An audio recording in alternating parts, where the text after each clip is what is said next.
the Bible. Is it hard to understand?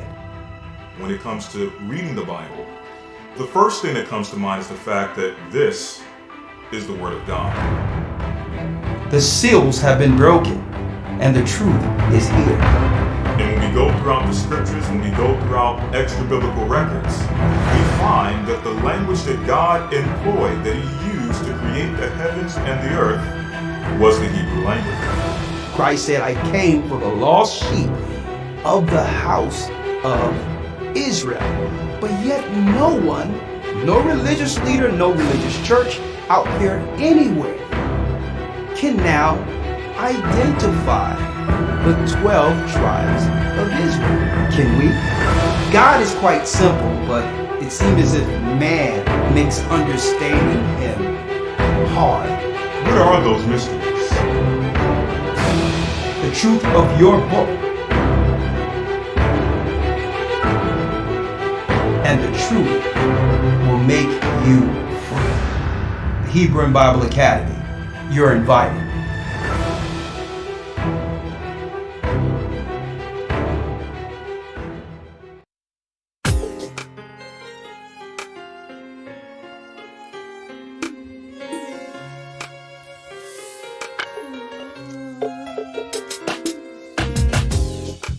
The East is where we're from. Shalom, brothers and sisters. Shalom, shalom. The 12 tribes of Israel. Do us a favor, hit the like button. We're getting shadow banned here. The Assyrian king, he took us down, we fell. With a great escape, we went through the Euphrates. The Lord held the water still. To a land where no mankind dwelt, we went. The 12 tribes of Israel. Hit the like button, brothers. Tribes of Israel. That's who we be. Manasseh, the Cubans, Ephraim from Puerto Rico, Naphtali from the arms of Hawaii. The Lord is calling back Israel. Zebulun from Panama, Gad, the North American Indians, Simeon, the Dominicans, the highest gathering in Israel. The Arabs and Africans told us At gunpoint. together our wives and children and sold us. Shalom, my brothers and sisters. Please come on in. Belly of these Hit the great button as ships you we come on in. traveled File in. with. Do we have a broadcast for you this By evening? the rivers of Babylon, we found our brothers here. A high gather us in Colombia, Reuben from Australia, Issachar, the Mexicans. A highest gathering in Israel, Judah, the Negroes, Benjamin, the West Indians, Levi, the Haitians. A highest gathering in Israel. Shalom, Israel. To the Jews and also the Israelites, also to the Gentiles. Come on in. I have Elder Lawya and many others on standby. Let's go. Asher in Colombia, Reuben from Australia, Issachar, the Mexicans. That's who we be, Judah, the Negroes, Benjamin, the West Indians, Levi, the Haitians, Manasseh, the Cubans, Ephraim from Puerto Rico, Naphtali from the Isles of Hawaii. The Lord is calling back Israel. Zebulun from Panama, Gad, the North American Indians, Simeon, the Dominicans, our highest gathering Israel. That's right, brothers and sisters. I'm Elder Rawchaa of the Gathered of Christ Church here with our weekly broadcast. That's right, weekly. We're live on Blog Talk as well as YouTube. First and foremost, we would like to say thanks to all you who support the work, who see us, who have been loyal viewers as well as participants in this truth through the duration of this church. I would like to say a humble shalom to my brothers and sisters throughout the four corners of the earth.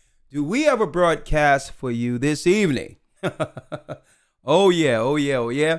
I have Elder Lawya on standby. Any other lawyer, any other elder out there, if you would like to come on this particular topic, please chime in.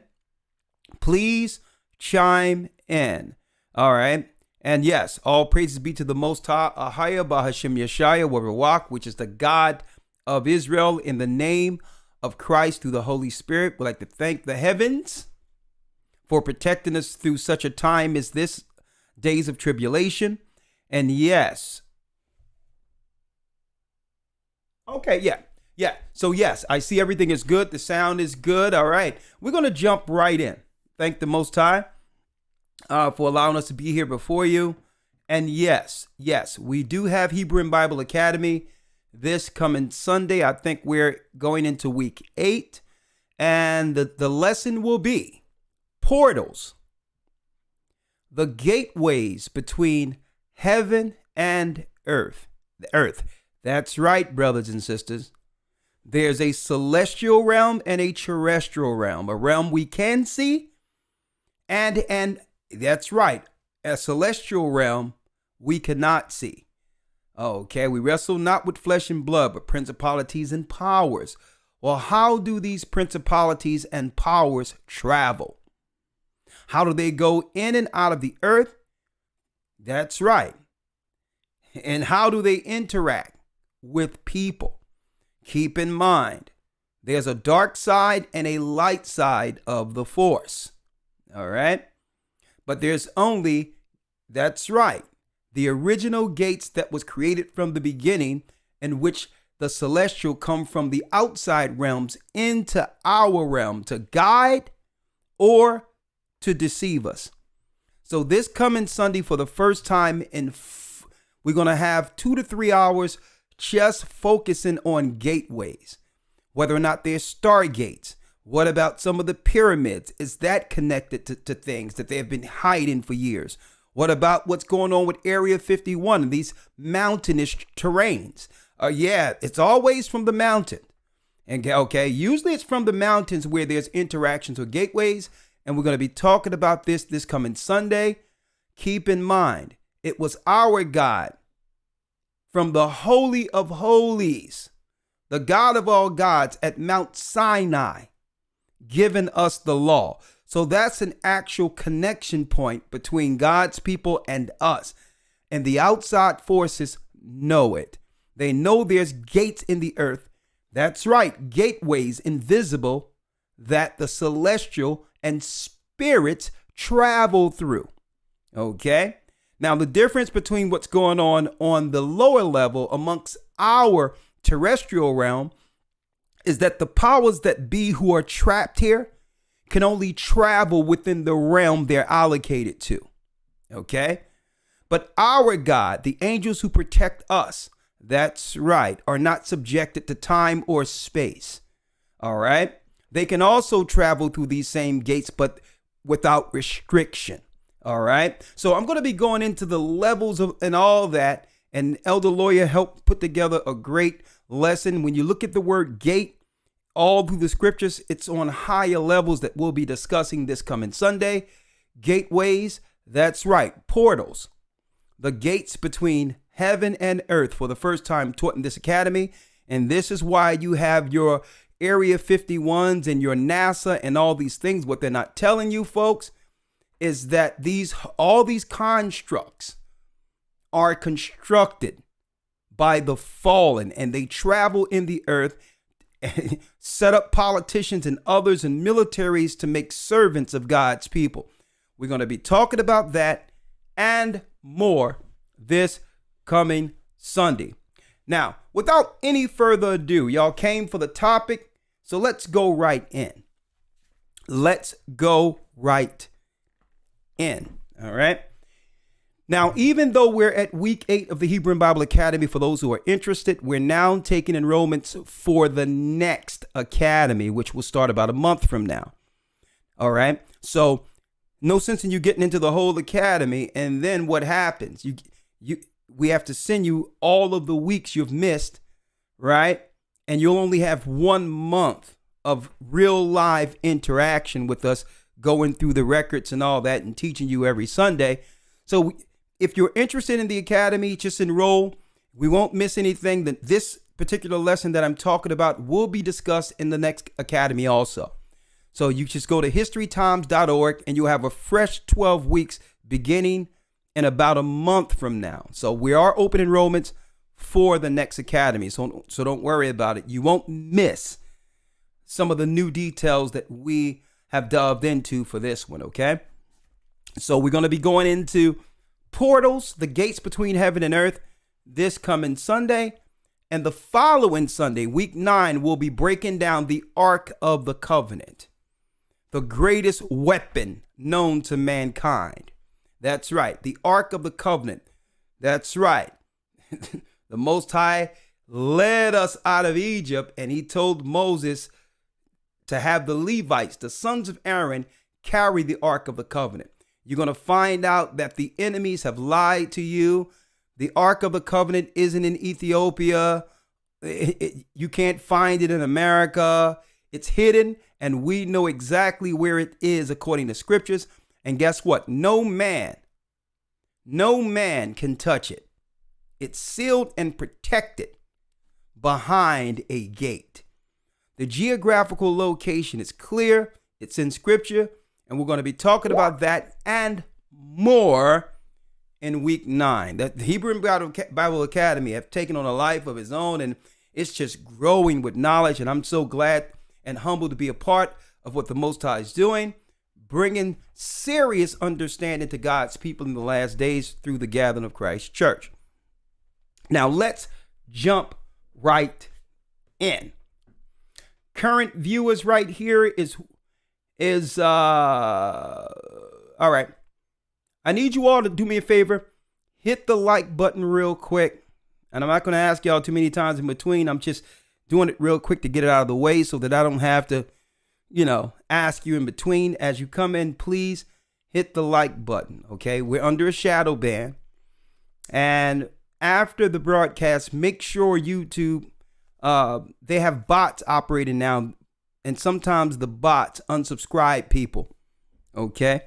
Where even if you would like the notices or the updates or the notifications, sometimes these bots, it's all mechanical now, and goes in and unsubscribe members who they think haven't been frequenting the channel enough. So it's on an algorithm that automatically sometimes unsubscribe people. So if that happened to you, don't worry about it. Just make sure you check on a daily basis that you're still subscribed to the channel, because a lot of this information that you can receive here to give you the real insight of what's going on, hey, you want to get the notifications and be in the know, because we're going to give an angle, a perspective according to the scriptures that you're not going to get any place else.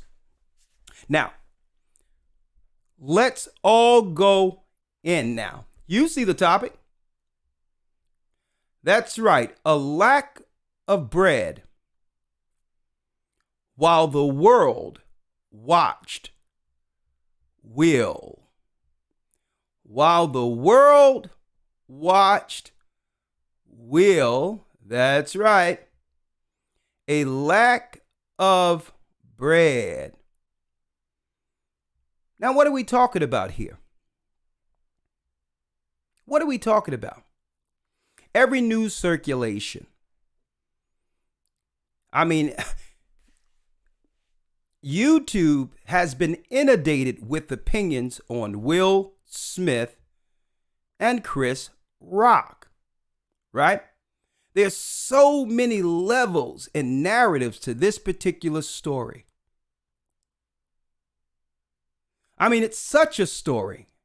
It's such news that can be utilized at this particular time for whatever the powers that shouldn't be think it should be used for, right? There's so many levels here.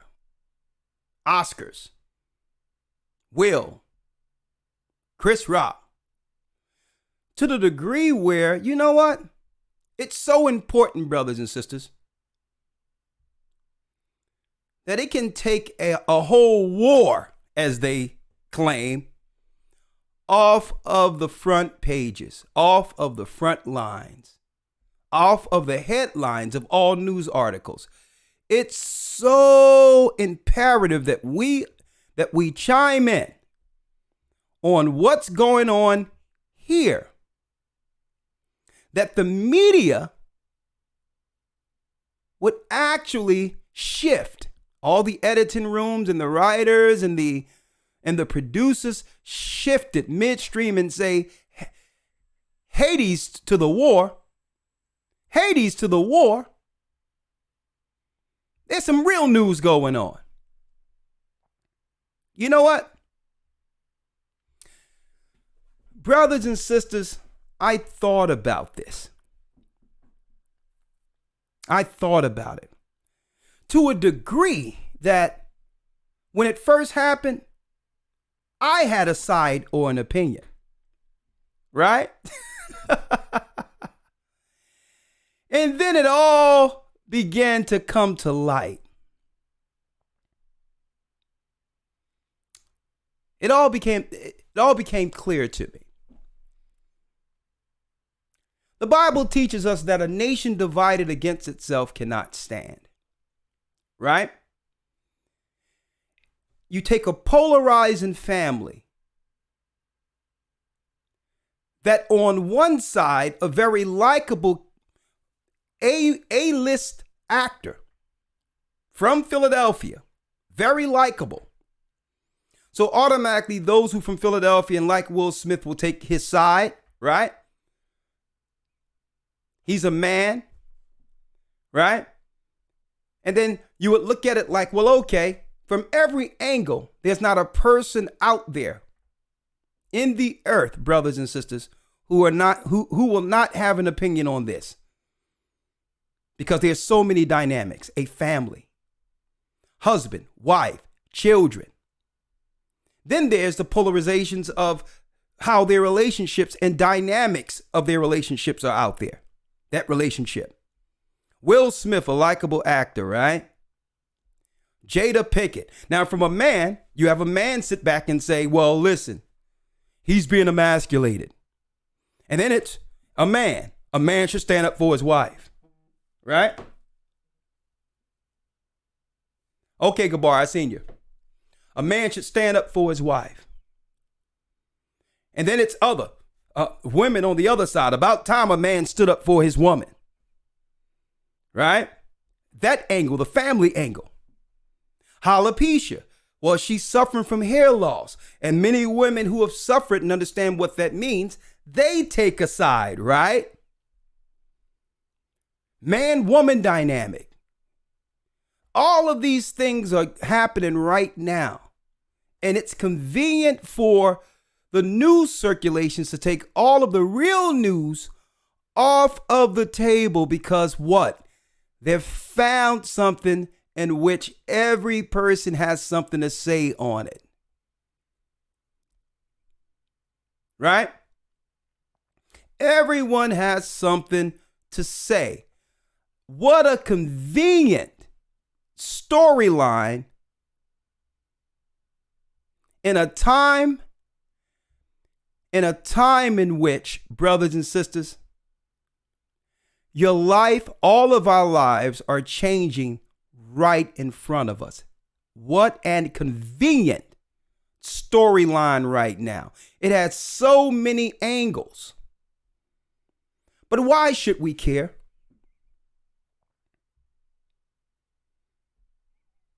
Why should we care? Why? And this is how divisive and how carefully crafted these narratives are, brothers and sisters.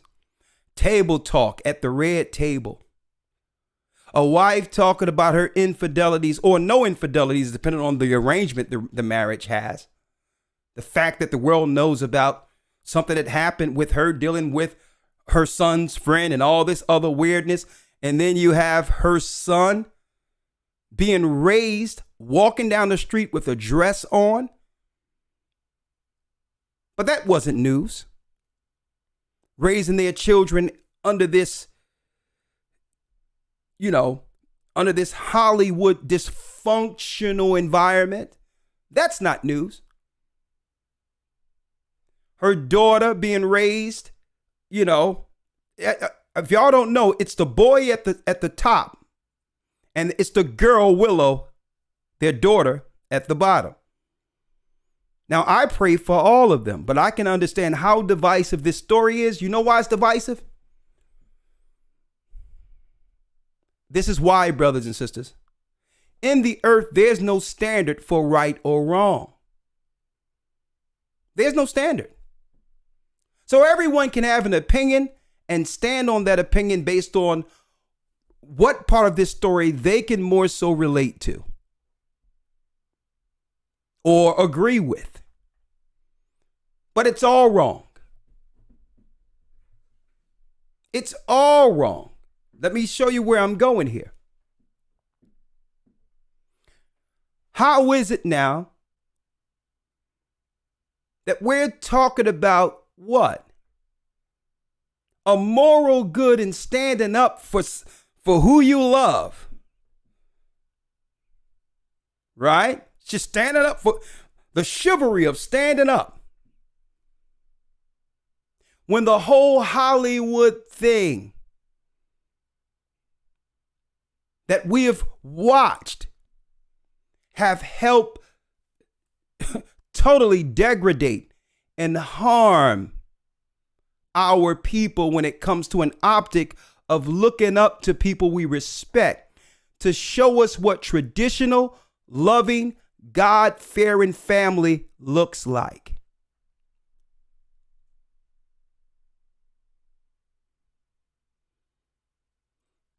There's no way any of us can wrap our heads around this and say right or wrong or whatever the case is, because Hollywood is a world within itself that no one could figure out. Their dynamic and how they live and how they operate, none of us can relate to, because it's evil. It's wicked. So there is no standing on either side of evil. It doesn't matter the justification. It doesn't matter the justification. It's evil. The whole thing is evil. That's first and foremost. So I had to watch it because I was looking at it and say, you know what? This is a successful man that should not have been emasculated before the world. A provider who take care of his family. You know, those were the first thoughts that came to my mind when I seen this. What an embarrassment to have a woman who would be out there shaming and doing all these things and talking and all that when she has a provider man. Right? That's what initially, that's the thing that came to my mind. But you know what another thing came to my mind? We don't know what this woman had to hold and deal with an A-list star. Who knows allegedly where the bodies are buried and the things she know that she had to hide, that whatever, because that's Hollywood. Of course she had to be able to hold a lot of secrets and all that, being with someone with that level of popularity. So I'm like, I can't make an assessment on that. I can tell by the product they produce, which are their family. I can tell by that what? Christ is needed. The Bible is needed. That a moral line concerning family could be advantageous for all of us, including them.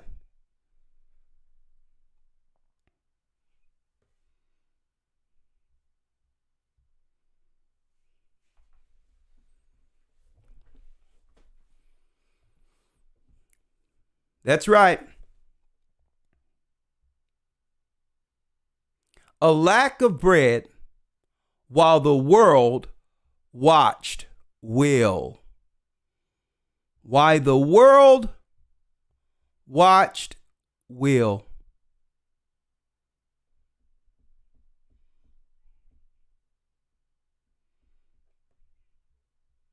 And look at the guy everyone is feeling sorry for. Chris Rock.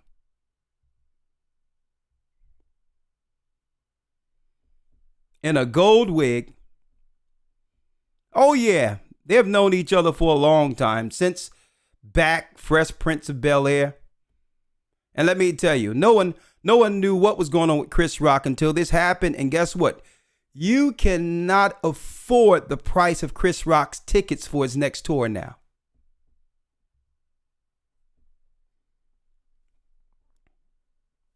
Right? So we need to stop arguing on every side of this, because none of us understand the world these two guys live in, and neither do you want to understand it. You don't understand what type of sacrifice, some dark sacrifice that must happen for Will Smith to be only a few steps walk away from the Oscar stage to be able to slap Chris Brown. Okay?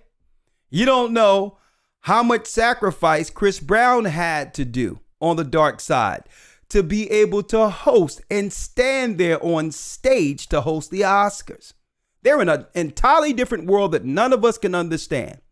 The only thing we can judge is the moral line that should be set according to God when it comes to the example of a righteous, traditional family.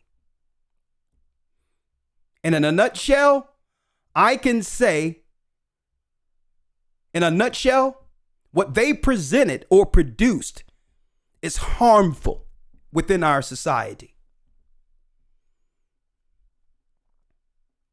So there is no right. There is no taking sides. It's a convenient, divisive media spin that can take the real news off of, that's right, off of the news circulations. Gas prices, petrol prices, upward $6, going up and up. And even Trump said if this guy is president, that the gas prices would be $7 a gallon before there was an Ukrainian-Russian war. So it's convenient to blame the Ukraine-Russian war. Right? It's convenient. On top of that, I've never in my life heard of snow squabbles or snow squabs on major roads. And I've been driving since I was an early teenager. I've never seen something on the road that says snow squabbles. Snow squabbles. While we're looking at so-called Will and Jada, have you noticed the weather? Even if you were to deal with the calculations of what they call spring, have you ever felt this much winter at the end of March? At a time in which most farmers should be planting crops? Weather warfare.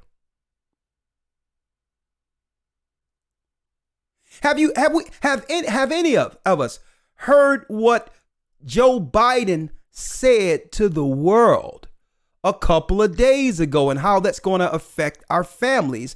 And you know what? It's going to lead to straight bedlam, crime, and death amongst the populations who cannot afford food. Dog eat dog.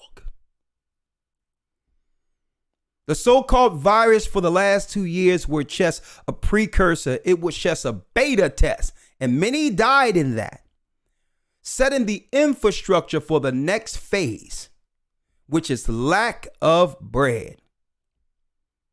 And the real slap in the face, you know how they do it with their lesser magic. You know how they do it. They have to let you know what they're going to do before it's done. The real slap in the face are unassuming citizens of the earth, people who want right for their family. We're getting the slap in the face.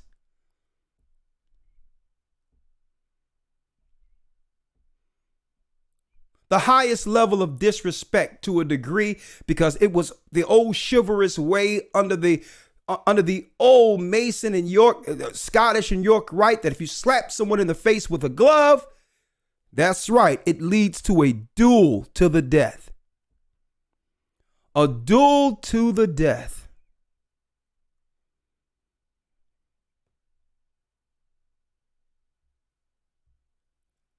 The real slap is on us. Not realizing that none of what happens in Hollywood should have any of us on any side standing for it. Okay? We shouldn't stand on whether or not Will is right or Jada is right, because we have to look at what they've produced. And they haven't earned anything for us to take sides. We must focus on what's going on in the earth while they have everyone, that's right, making an opinion. At the same time, seeking to destroy everyone.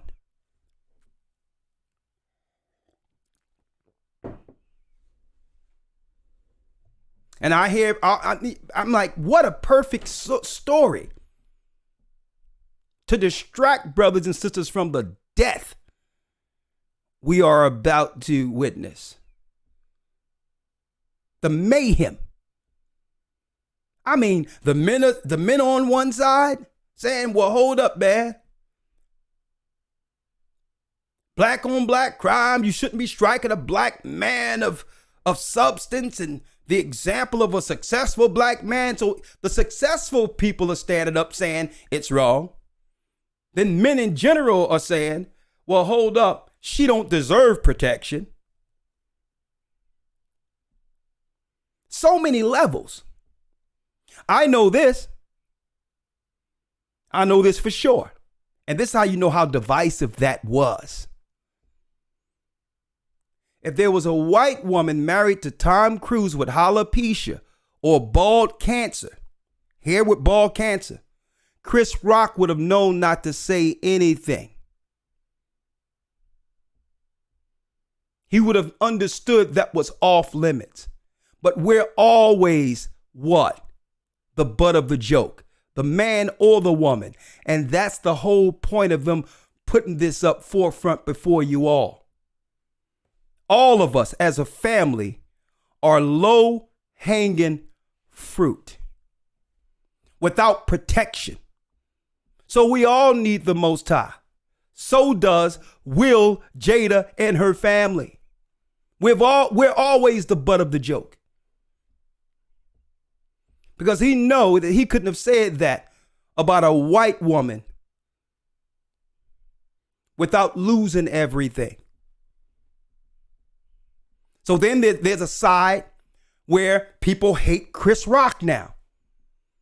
But both of these men, Will and Chris Rock, is supposed to be the image of God. That's right, the men of Judah, setting the standard for the earth. And they're using two black men to divide us all in a conversation that means nothing, because at the end of the day, the powers that be are seeking to destroy all of us, including Chris Rock and including Will Smith.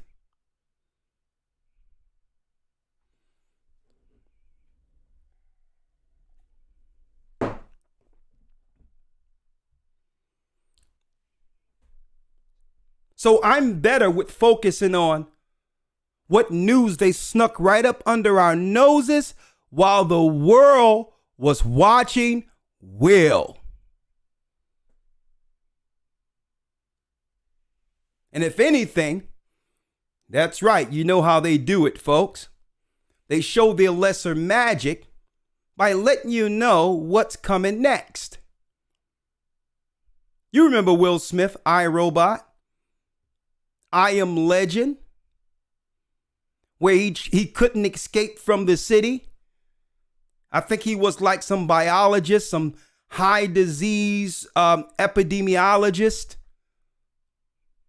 for the military, where he couldn't get over the bridge. They had to scan his eye for him to get over, and the whole earth and all the people that were stuck in the city turned to dark zombies that could not come outside during the day.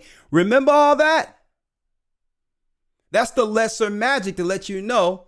That's right. The stage we're going into with what? Once society in these big metropolitan cities has been dismantled.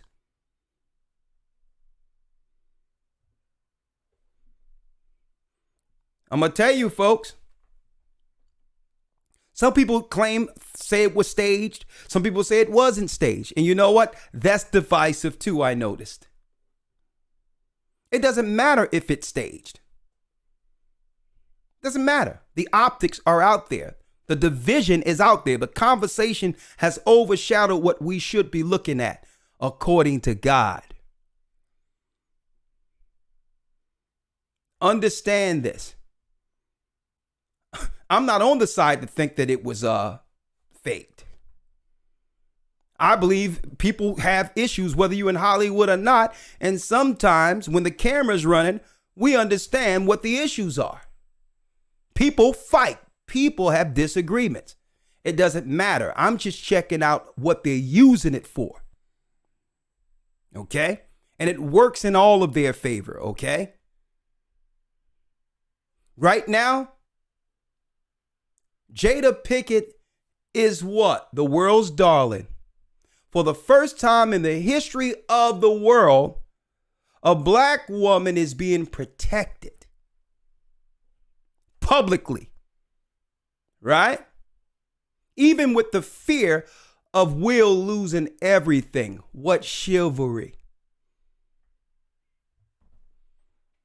So this moves her to another degree of books and movies and interviews and all. Y'all don't know how Hollywood works, folks.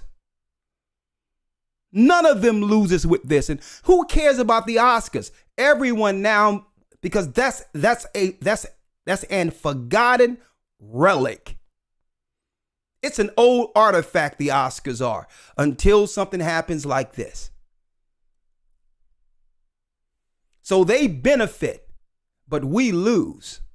Let me show you what. I'm not going to say we. I'm just throwing myself in it for the sake of conversation this evening. And I'm going to open it up because we're going to show you what the real masters over these guys were planning while the whole earth was watching Will. See, and this is what I like to do. I always like to give it a biblical perspective. I always like to deal with it that way because the Bible is absolute when it comes to right and wrong. What to defend and what not to defend. What to take a side on and what not to take a side on. And based on the immorality that we've witnessed when it comes to those types of relationships and Hollywood and the weird children that comes from it, we ought to say it's all wrong. It doesn't matter what happened. Agreeing with either side is wrong because of what they have produced. Are these people an asset to society that are going to help the next generation of children? Or is it progressing the liberal movement that's destroying our communities? And I'm speaking of the children that's produced from that. It's all wrong. That's why I love the biblical perspective, because if we look at it from a worldly standpoint, we'll take a side with those who are immoral. That free love, free sex, promiscuity, the evil life. We'll begin to take sides with sinners. And that's what the Most High is looking at. Who's going to check this out? Because you can get caught up. We can get caught up taking sides with Kanye when he knew what he was who he was getting in bed with before he got in bed with her.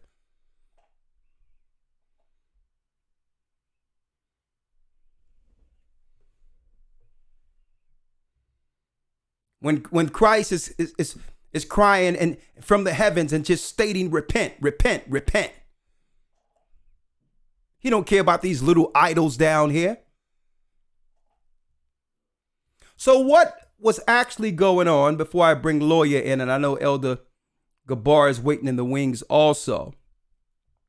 Let me pull it up real quick. 1 second. One moment.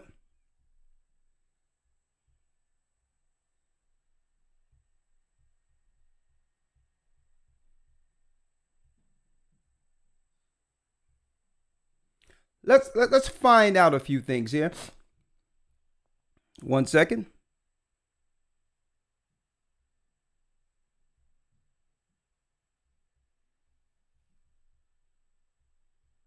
Let me pull this up.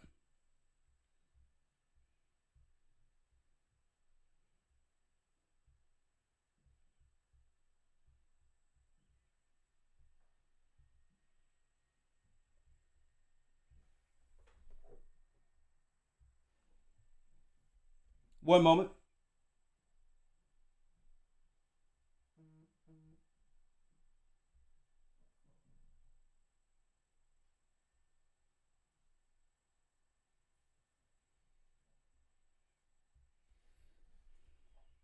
What could the father of...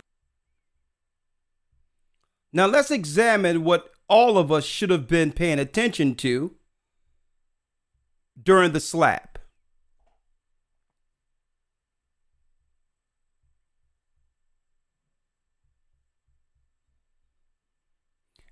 And I have Elder Lawya on standby. Elder Lawya, you can definitely chime in on this if you would like, okay? Yes, sir. All right.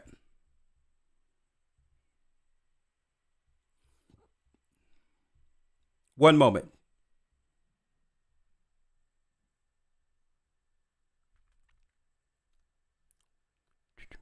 Yeah.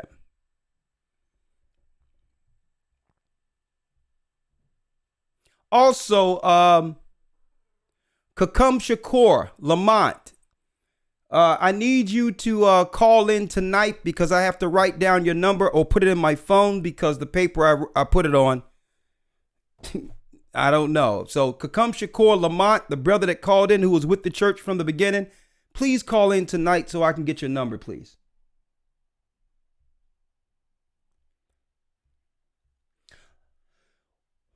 While the world watched Will. How many years have we been talking about this? What is Joe Biden saying? While the world was watching Will.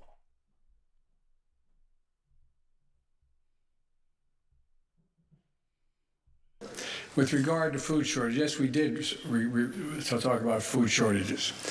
And it's going to be real. The price of these sanctions is not just imposed upon Russia. It's imposed upon an awful lot of countries as well, including European countries and our country as well. And because both Russia and Ukraine have been the breadbasket of Europe in terms of wheat, for example, just to give you one example. But we had a long discussion in the G7 with both the United States, which has. So did you know there was a summit called the G7 where the elite of the earth come together to discuss the future for all Earth's citizens? So he said, first of all, food shortages. So let's see what the G7's solutions are, for food shortages. Now, you can't claim it's because of the Ukraine-Russian war. Because we noticed we noticed the shelves lacking the last 2 years under the so-called virus. And we were told because of the lack of employees, the shelves weren't being stocked appropriately, or the trucks weren't bringing the goods to the stores and the markets within a reasonable time. We were told it was because of the virus. So don't try to claim it's because of Ukraine, because a lot of products never came back. So this scarcity that we're witnessing in the supermarkets always existed. And I'm going to tell you, for the last couple of years, we've been telling people to prepare, get food. For the last couple of years, we've been telling you. But now they want everyone to do what?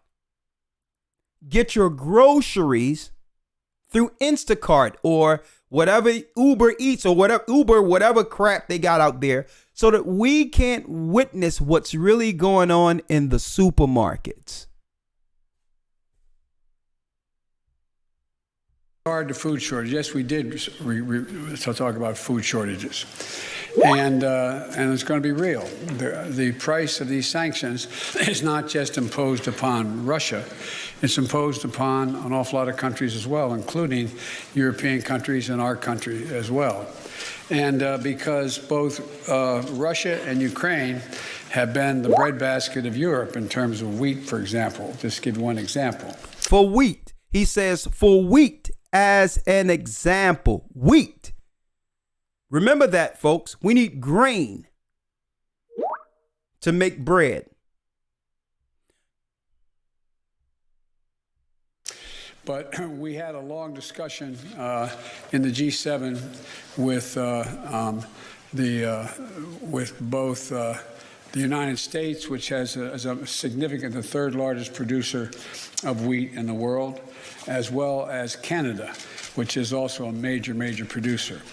And we both talked about how we could increase and disseminate more rapidly food shortages. In addition to that, you heard what he said? They discussed how they could rapidly inseminate more food shortages. They wasn't speaking of a solution for the food shortages. See, Joe Biden is getting up in age, and sometimes he has a slip of the tongue. It happens when you're up there in age. So I'm sure those at the G7 feel a little bit uncomfortable with Joe Biden putting out there. Hold up for me, Gaja. Putting out the plans that the G7 has to speed up, to make rapid more food shortages. You don't believe me? Listen again what they planned at the G7 while you were watching Will. With both the United States, which is a significant, the third largest producer of wheat in the world, as well as Canada, which is also a major producer. And we both talked about how we could increase and disseminate more rapidly food shortages. In addition, how we can do what? Increase and inseminate more food shortages. That's how you know this isn't a slip of the tongue. Using words like how we can inseminate more food shortages. So at the G7, they were planning on coming up with more reasons to give the populations of the earth that they are control over, give them more reasons to why there's a lack of food coming to our cupboards. It was one thing the last 2 years, and now it's the Ukraine war that they're claiming is the reason now that you and I will not be able to feed our families. On top of that, They're blaming the high gas prices, which is really destroying the dollar altogether in value. Because all the products you get, all the food we eat, it so happens, that's right, you have to put gas or petrol in the vehicles to get the products to us. If the gas go up, all the products the trucks are carrying goes up, devaluing the dollar altogether. Now this ain't news tonight, right? Because I got to go into a lot of this in the academy, but let me talk about this real quick. Right? Let me talk about this real quick, and I'll handle it more this Sunday. The future of money pivots this Friday as Putin sets deadline for dropping the dollar, requiring rubles for energy exports. So you think the gas prices are high now. Wait till you cannot get no products from Russia, but through something tangible. If you drop the dollar, it devalues the dollar. So what are they doing? Right? So what are they doing?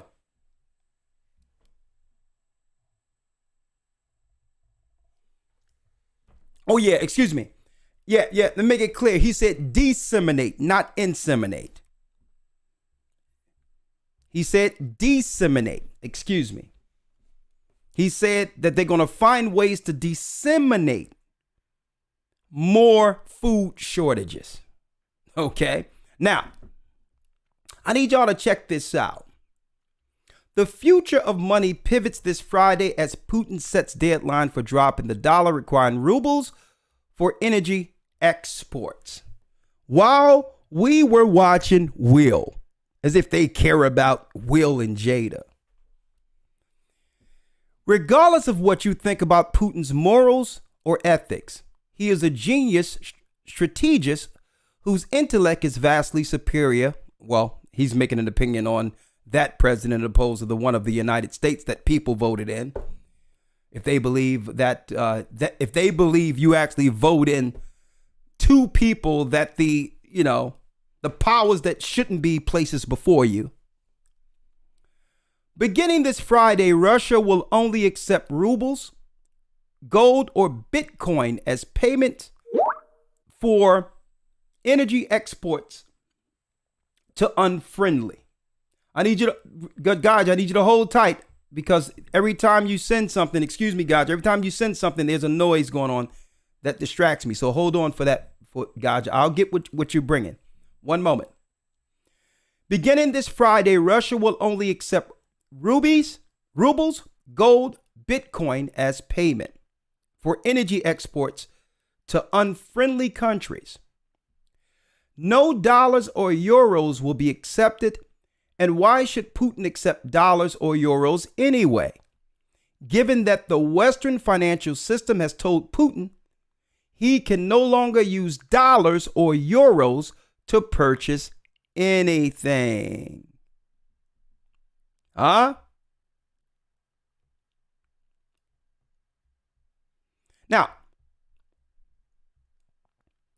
Now either side, be it Russia, Ukraine, or the United States, would only give you what? Their side. But altogether, they're working together to bring forth a new world order. A new world order. Biden said out of his own mouth that there's a large percentage of wheat that America and the Western world depends on coming from Russia. Well, if that's the case, why would you be at odds with them, knowing that it will starve your own citizens? Think about that. Think about that. You care about Ukraine to the degree where you'll drive gas prices and starve your own citizens who so-called, quote unquote, voted you in? Does that make any sense, folks? that you would sacrifice your own people and squeeze your own people because of Russia and Ukraine conflict. Does that make any sense? But you know what it is? An convenient excuse to do what they're planning to do. Babylon the Great is fallen. It's fallen. Babylon the Great. And what did Biden say? That he must bring in a liberal new world order?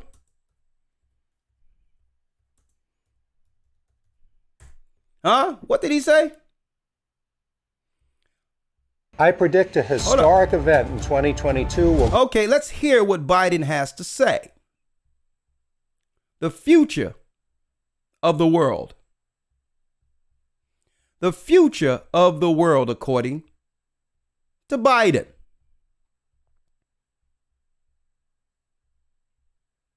We are at an inflection point, I believe, in the world economy. Not just the world economy, in the world. It occurs every 3 or 4 generations.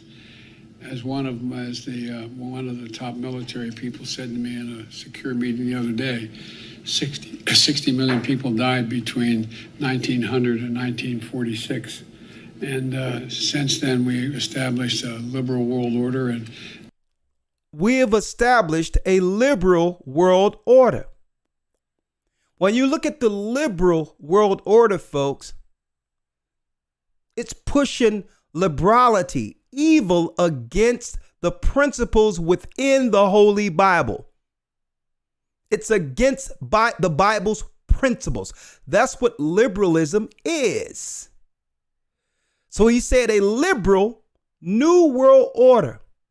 Liberal is what you're seeing being pushed on our people. It's what's allowing the world to redefine what a woman is, what a man is. Okay? Cross-sectional and all those things. And now Biden has a woman in position for the Supreme Court. Lord have mercy. Who can't even define what a woman is, being the first black woman to be nominated for the Supreme Court, but yet she cannot define woman. As one of the top military people said to me in a secure meeting the other day, 60 million people died between 1900 and 1946. And since then, we established a liberal world order, and that hadn't happened in a long while. A lot of people dying, but nowhere near the chaos. And now is a time when things are shifting. There's going to be a new world order out there, and we've got to lead it. And we've got to unite the rest of the free world in doing it. So anyway, we have to unite the rest of the free world in doing it. That's right, folks. So if he's going to push a liberal world order, this type of war can only work but so much. But this type of war on the minds and future of our children does what they cannot do with that type of war. The liberal life of raising your children to choose whatever they would like to be is part of the new world order that will destroy society. So we can't just be looking at the slap. We have to also more so be focusing on the controllers of those who've introduced the stage to slaves. The real controllers who have introduced the stage to slaves. Elder Lawya, let's get second address and I'm going to turn it over to you. I know I have Elder Gabar on and Gaja, I'm going to pull up a few things that if you want to come in, Gaja, for a little bit, I'll pull you in too. That's fine. But there was a lot of noise going on in my head with the messages that was being sent. Hold on. So, Elder Lawya, let's see what God has to say. The real slap in the face, Lawya, if you may. The real slap in the face is the misdirection while they place a new world order in a liberal world order. Weather warfare, making it where on the East Coast we're getting storms of winter that will actually slow up the growth or planting of foods on the East Coast. We all know what's going on with the weather. That you never felt weather like this at the end of March. Weather warfare. On top of that, while the world was watching the president said right off, y'all better prepare for food shortages. And if he says it, know that the controllers have given him the teleprompter, have given him the words to warn the people. And it's a shame that people might start to listen now because he said it. When God been told us, we've been warning people to stock up, get things together, turn what you have into something tangible so you can grow your own food in time of need. Read it real quick, Elder Lawya. Yes, sir. This is 2 Ezra chapter 15, verse number 19. Yes. A man shall have no pity upon his neighbor. Read that again, Elder Lawya. Yes, sir. 2 Ezra 15, verse 19. A man shall have no pity upon his neighbor, but they shall destroy their houses with the sword and spoil their goods because of the lack of bread and for great tribulation. Hold up, Elder Lawya. I need y'all to check that out. They know that what they're doing in Ukraine, what happened with the virus, the high, gas prices, they stand eventually that the poor is going to Going to be fighting in the streets for the sake of survival.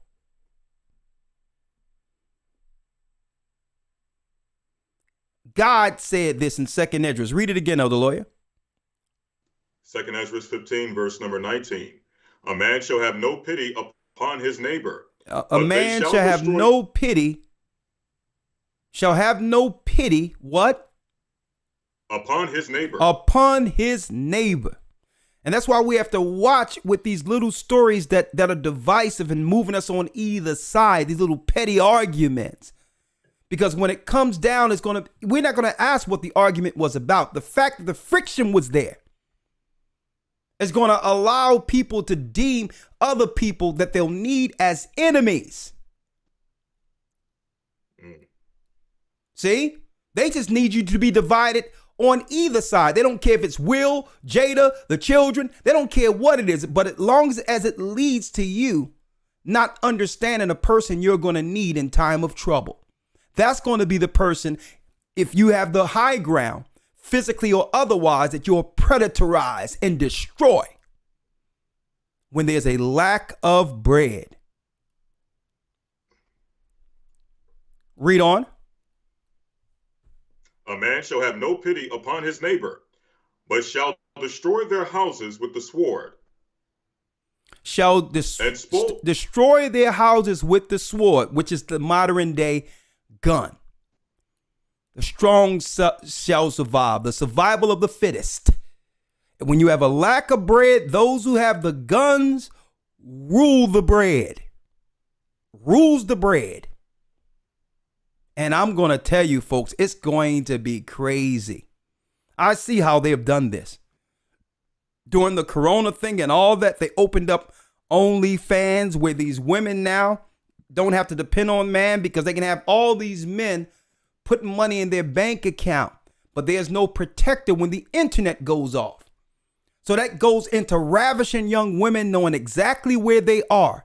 A lot of you think you're just meeting up with people for the first time and you're just hooking up and all that. When the lights go out, they're going to know exactly where you are. And it's not going to be a swipe left or swipe right.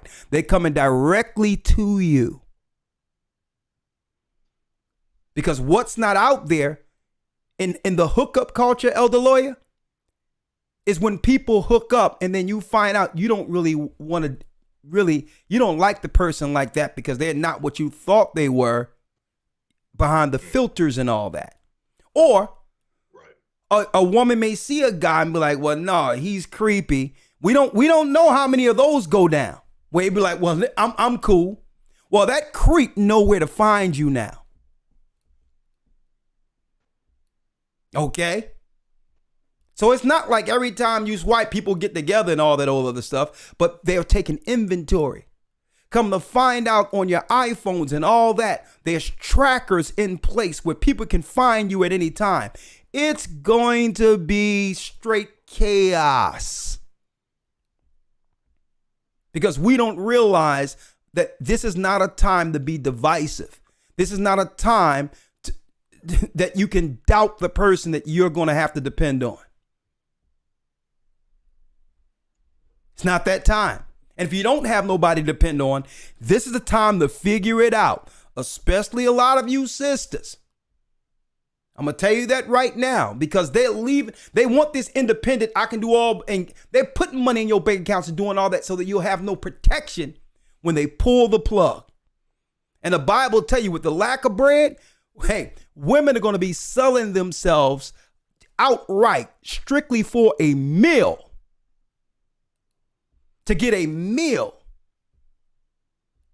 women are going to be selling themselves. And this is what's going on. Why? When? While everyone is looking at Will. Finish reading that, and I'm going to bring Elder Gabar in, because I think he's chiming in on me now. Go ahead. Yes, sir. A man shall have no pity upon his neighbor, but shall destroy their houses with the sword, and spoil their goods, because of the lack of bread and for great tribulation. For what? Because of the lack of bread and great tribulation. For the lack of bread and great tribulation. The pressure that comes with an economy that's collapsing. Right now, folks, I'm going to tell you right now, hey, people going to be just trying to get with someone just to get what? A full tank of gas. If that haven't started already. And while you were watching Will, one thing about Will and Jada with that Holly weird thing, they have generational wealth that's preparing them for what's coming. They're in the know. Okay? They're playing the game. They don't have to worry about to some degree, even though they'll be dealt with later. The lack of bread is nothing they have to worry about. As a matter of fact, all of them revived all of their careers just with one slap. So a lot of what we're talking about, they don't really have to deal with what we have to go through. Okay? If they wanted to, they can buy them a whole field and just buy their own petrol, oil. A matter of fact, a lot of the places they have, don't you know Jay-Z has his own island? You think he care about gas prices? So we have to stop vicariously living through these people, taking sides on either side, as if we understand what their lives are. The immoral lives controlled through Illuminati. Read that last part again, Elder Lawyer. Yes, sir. A man shall have no pity upon his neighbor, but shall destroy their houses with the sword, and spoil their goods because of the lack of bread, and for great tribulation. And for great tribulation. Yes, and I heard someone says about Kevin Samuels had something to say on it, and one thing that was highlighted in what he said is all of this makes the image of our people, the black man, Doesn't matter whether or not it was rigged and all that. It totally soils our image. He was right with that. But the whole thing is that's still only dealing with a perspective from one side, which can appear eventually to be divisive. Because we're dealing with this on a relationship level, not realizing what the media is using this for. The media is using this to take off the news circulations what all of us should be really focusing on. Right. You understand? Who cares? You know how many times growing up in North Philly, I've seen somebody get slapped up or there's a fight on every corner. This isn't news.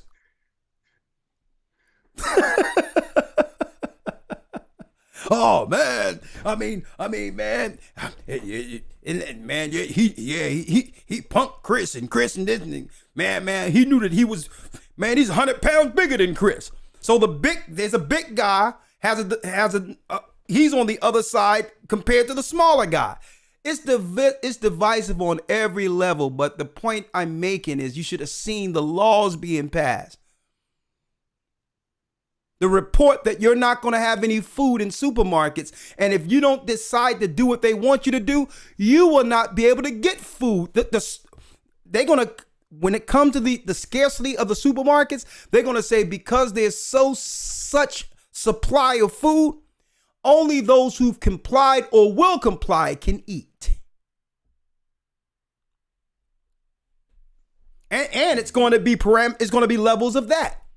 Because at the end of the day, when it comes to food, the poorest is the last on the food chain. So that means whatever scraps are left is what we're fighting over. Finish reading of the Lawyer, and then I'll parlay it to you. Yes, sir. A man shall have no pity upon his neighbor, but shall destroy their houses with the sword, and spoil their goods because of the lack of bread and for great tribulation. And for great tribulation. What you have to say, Elder Lawyer? Man, where do you start? I think you hit on so many various points that I think needed to be touched on this topic. Going back to the various narratives that have sprung out of this event that took place, which, as you mentioned, whether it was staged or not, is not even a conversation. That shouldn't even be part of, because even that now goes into the whole thing of, was it staged? And you get a group over here, he didn't really hit him on the face. He hit him here, and it was staged because of this, that, and the third. You got that crew over there. And then others, for those who see it as an organic event that took place, they're on another side. And again, we're talking about something and discussing something that really is very small in the big scheme of things, or what's taking place on the world stage. So I want to read a scripture real quick in relation to these types of events in general.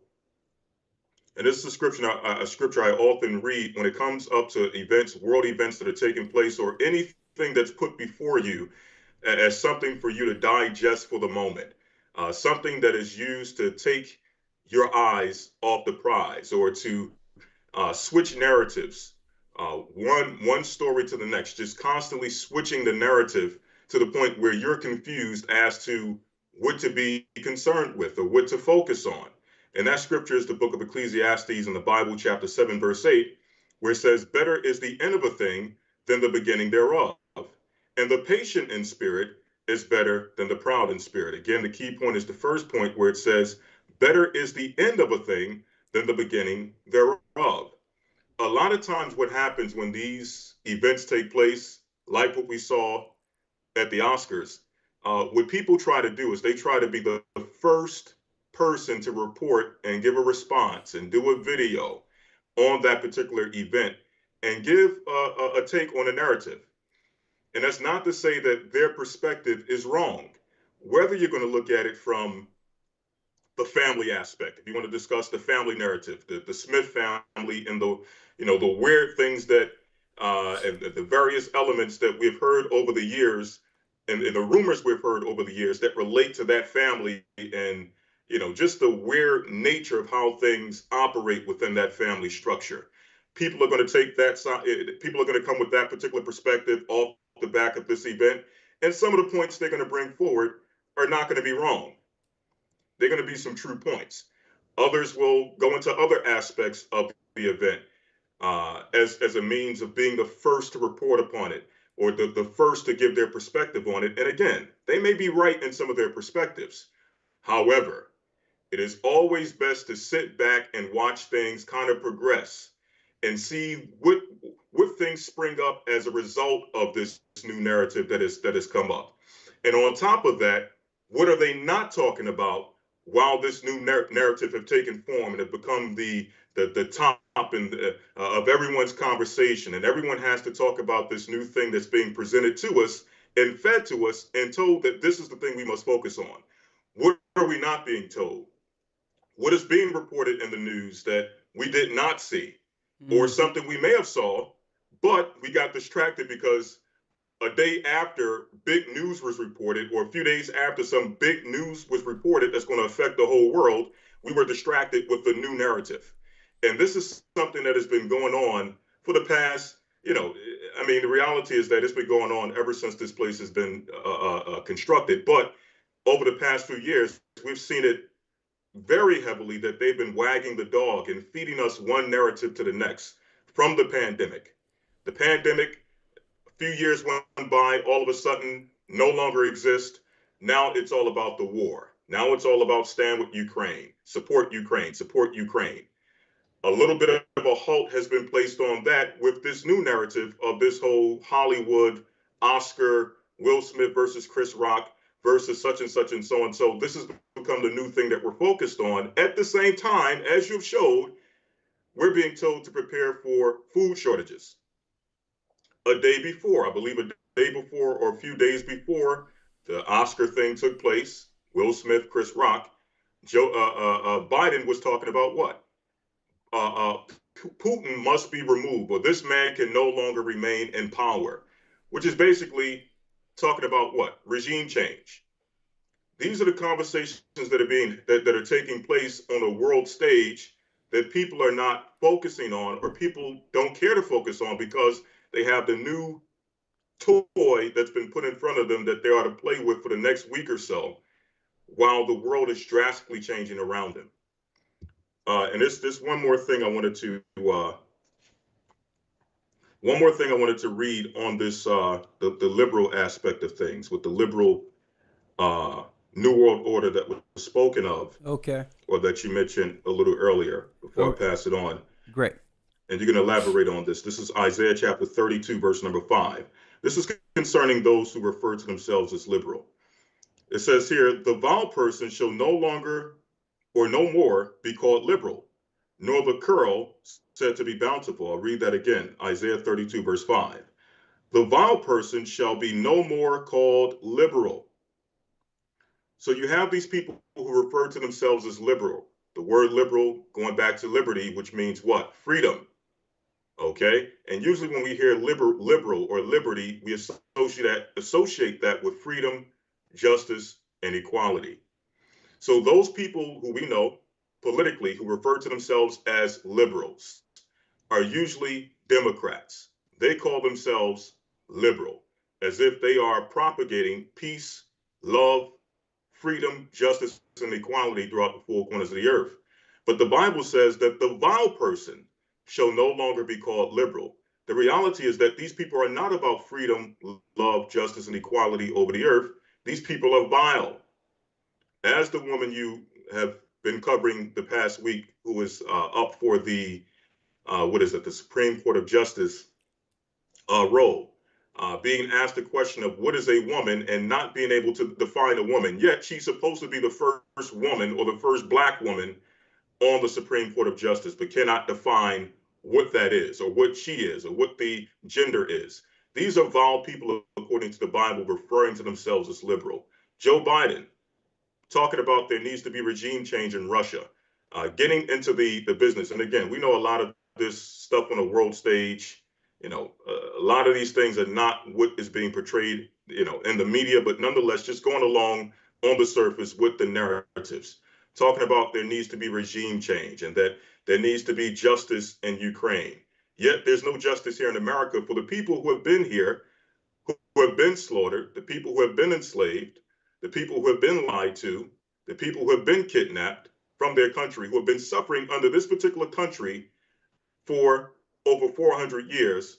There's no justice for those particular people, but yet all of our attention must now, because the new narrative says so, must go to Ukraine, as if they truly care about the Ukraine, as if they truly care about justice for other people, or justice, freedom, and equality being enacted throughout the four corners of the earth. The Bible says that these people who call themselves liberal, it will be exposed that they are truly vile.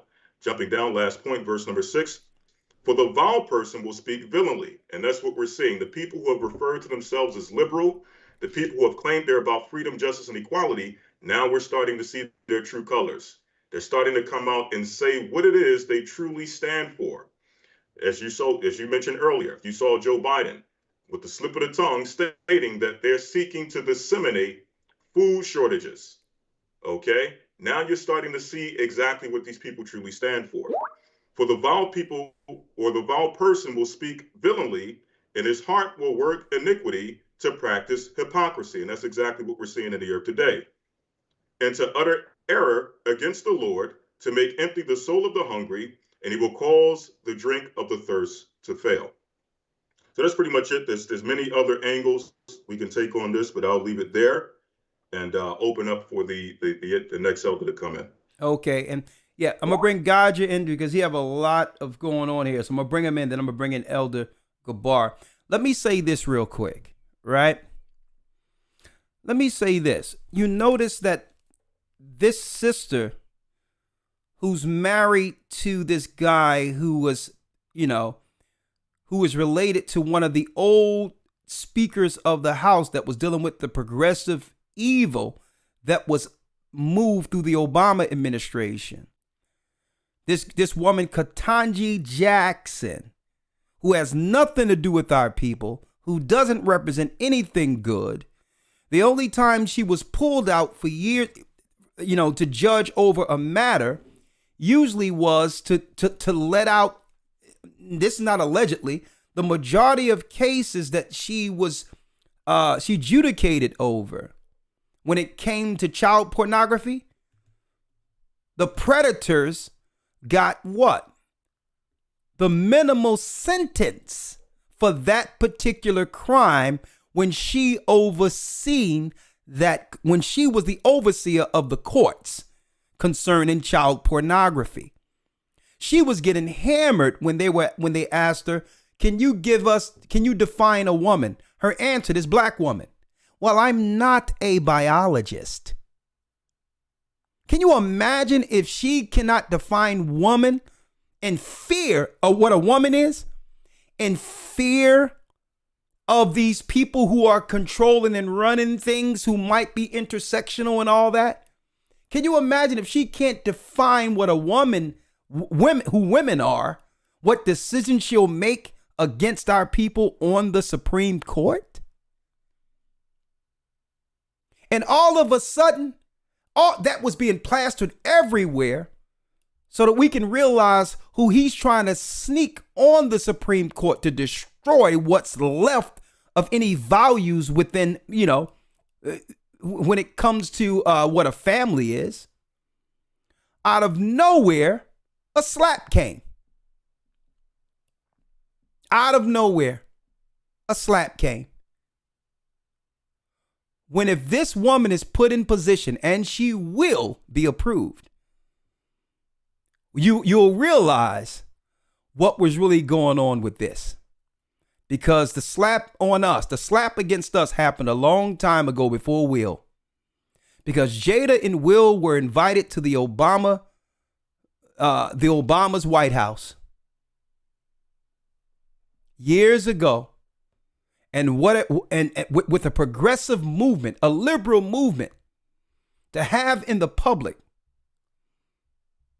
a daughter who appears sometimes as a young boy, and with a son, Jaden, who sometimes appears as a little girl. And that's the real slap in the face. Because I don't see anyone, none of those who are divided on that slap.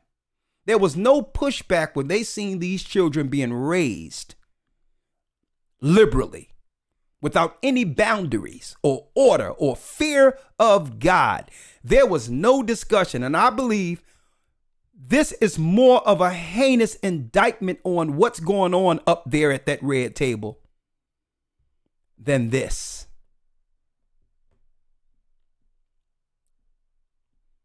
There's no fear of God. They think this is a more heinous crime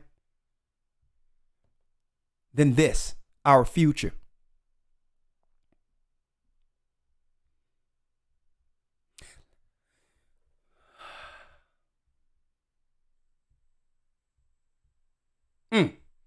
Hold on, let me bring in Gaja real quick, because Gaja is just off the chains right now. He says, please, bring me in. I'm like, okay, Gaja, all right. And then I'm going to bring in Elder Gabar. Hold tight, Gabar. I'm going to bring you in. So I know, 1 second.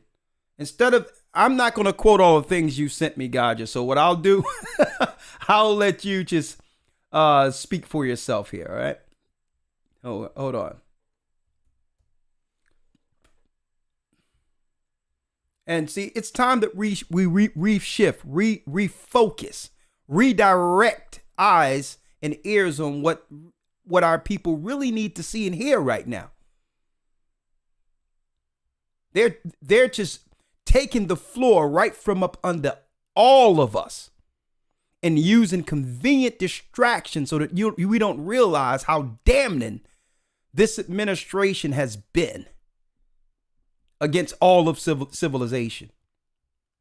Hold on, let me bring in Gaja. Let me know when you're there, Gaja. I'm calling you.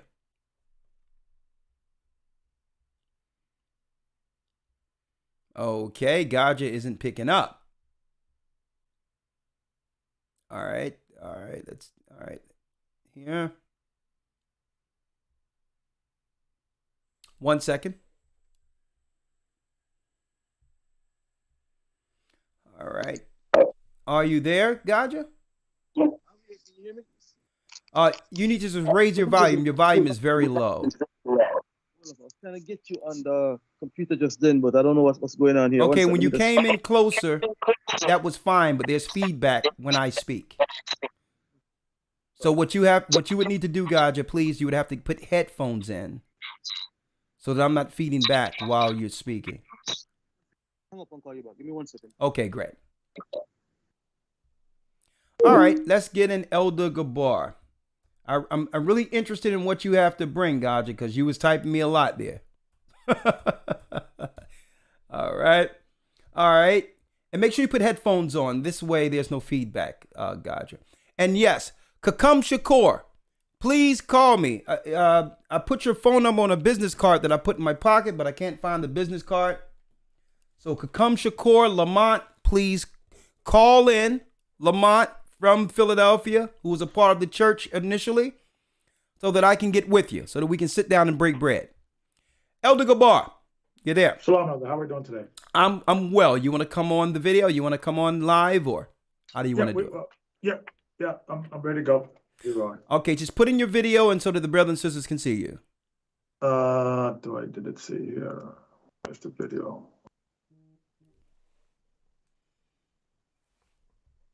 Okay, maybe. Yeah, you're only audio. There's no video. Just hang up, and when I call you back, answer with video. Okay. Okay. Yeah. Just do that because I don't know what's going on right now. Yeah. Okay, or right now, just hit wait a minute. hit the camera. Hit the camera on Skype. Hit your camera on Skype. Now. Yeah. 1 second, folks. I apologize. Oh, wait a minute. Did that come out? I'm being seen. No, you have to hit the camera. Yeah, I'm hitting the camera. I see myself. I don't know why. Well, I don't see you. Yeah. What? I mean, if I don't have to come on video, it's not a big deal. Okay, go ahead. Say what you have to say. They can hear you loud and clear. Okay, great. Well, I think, last night we were talking about this event in the Iron Fit podcast, and I titled it "This is a display of this is called displacement aggression." It's a technical term, and when you're mad at something else, but you attack something else, kind of scenario. And we discussed it back and forth and so forth, so on. But at the end of the show last night, what I actually did, we actually prayed. I asked Bishop Mark to pray for both of them, these brothers, because I felt sad and upset and angry, and this happened. Regardless whether people take advantage, I believe this thing is real. I believe, Will Smith just collapsed and had a mental breakdown for whatever he's going through.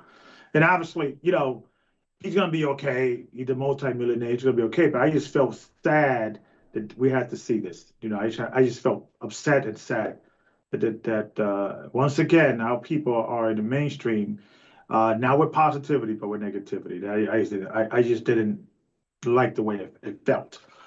So, but absolutely, but going back to the bigger picture, what's going on overseas and what's going on with this food shortage, which is clearly much more important.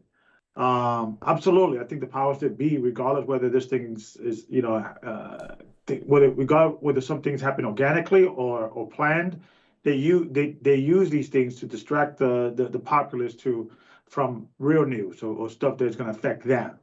So I think this particular conversation in regard to what's going on, people have to kind of look at this, because let's analyze this, right?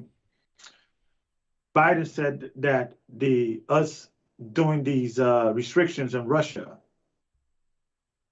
is going to affect gas prices and food prices. Mm-hmm. But yet, in the United States, we have empty farms. We are paying farms not to farm. I think they get I think all they allowed to farm is like, I think corn. Because you get a petrol oil out of, you use some corn for that. And that's it. There's a lot of farming space in America. We could feed ourselves. We don't have to go outside of America. During Donald Trump, he did have the oil running in Texas and so forth, so that we didn't have to be dependent on Russia. We was aiming towards oil dependency. So this thing is all a stage. Mm-hmm. This is all a stage. There's no shortage. America has all the resources it needs to feed and have all cars gassed up, right? So the question is, if there's not a food shortage, if it's not a gas shortage, that's not really an issue. That means they're planning something. Not Donald Trump, excuse me, President Obama's chief of staff. He became a mayor in Chicago. He stayed, I forgot his name. You're talking about Rahm Emanuel. Yes. Yes. He says that it's always foolish for you to not take advantage of a tragedy that's happening, to not try, try to pass some laws. So if it's a tragedy, he says he quoted that we cannot let a good disaster go to waste. Exactly. Quote unquote. Yeah. So even whether this thing is organic or not, I'm not here to use the argument. I think it's organic. I think Will Smith is having a nervous breakdown, but it doesn't change the fact that the powers that be will use it to distract the populace, to have us look over here and not pay attention over there. So I yield with that. I see Brother Gaja. I know he wants to come in.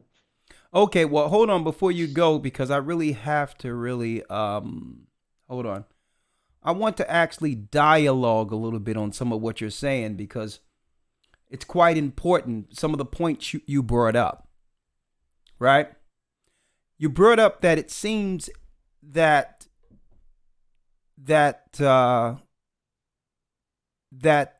Will Smith is breaking. He's being broken right before all of our eyes, right?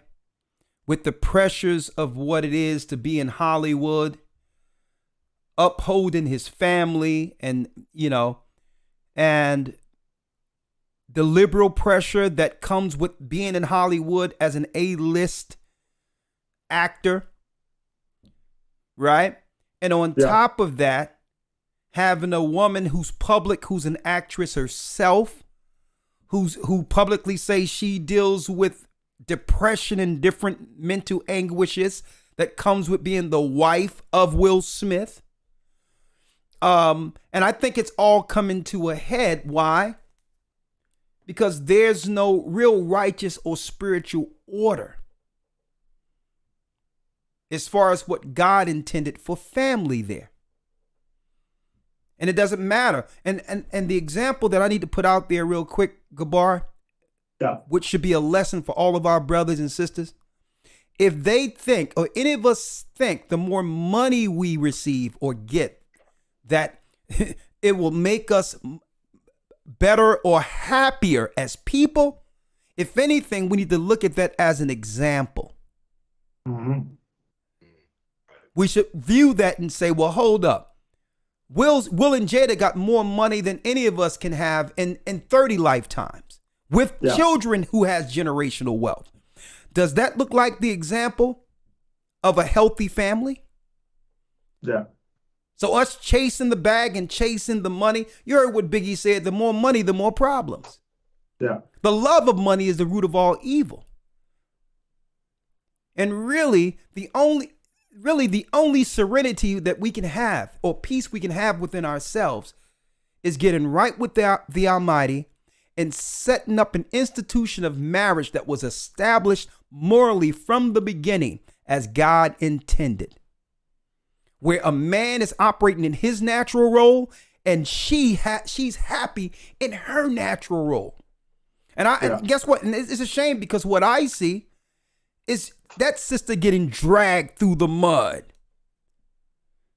based on how she decided to raise her family. She's getting dragged and all that. And I'm like, you know what?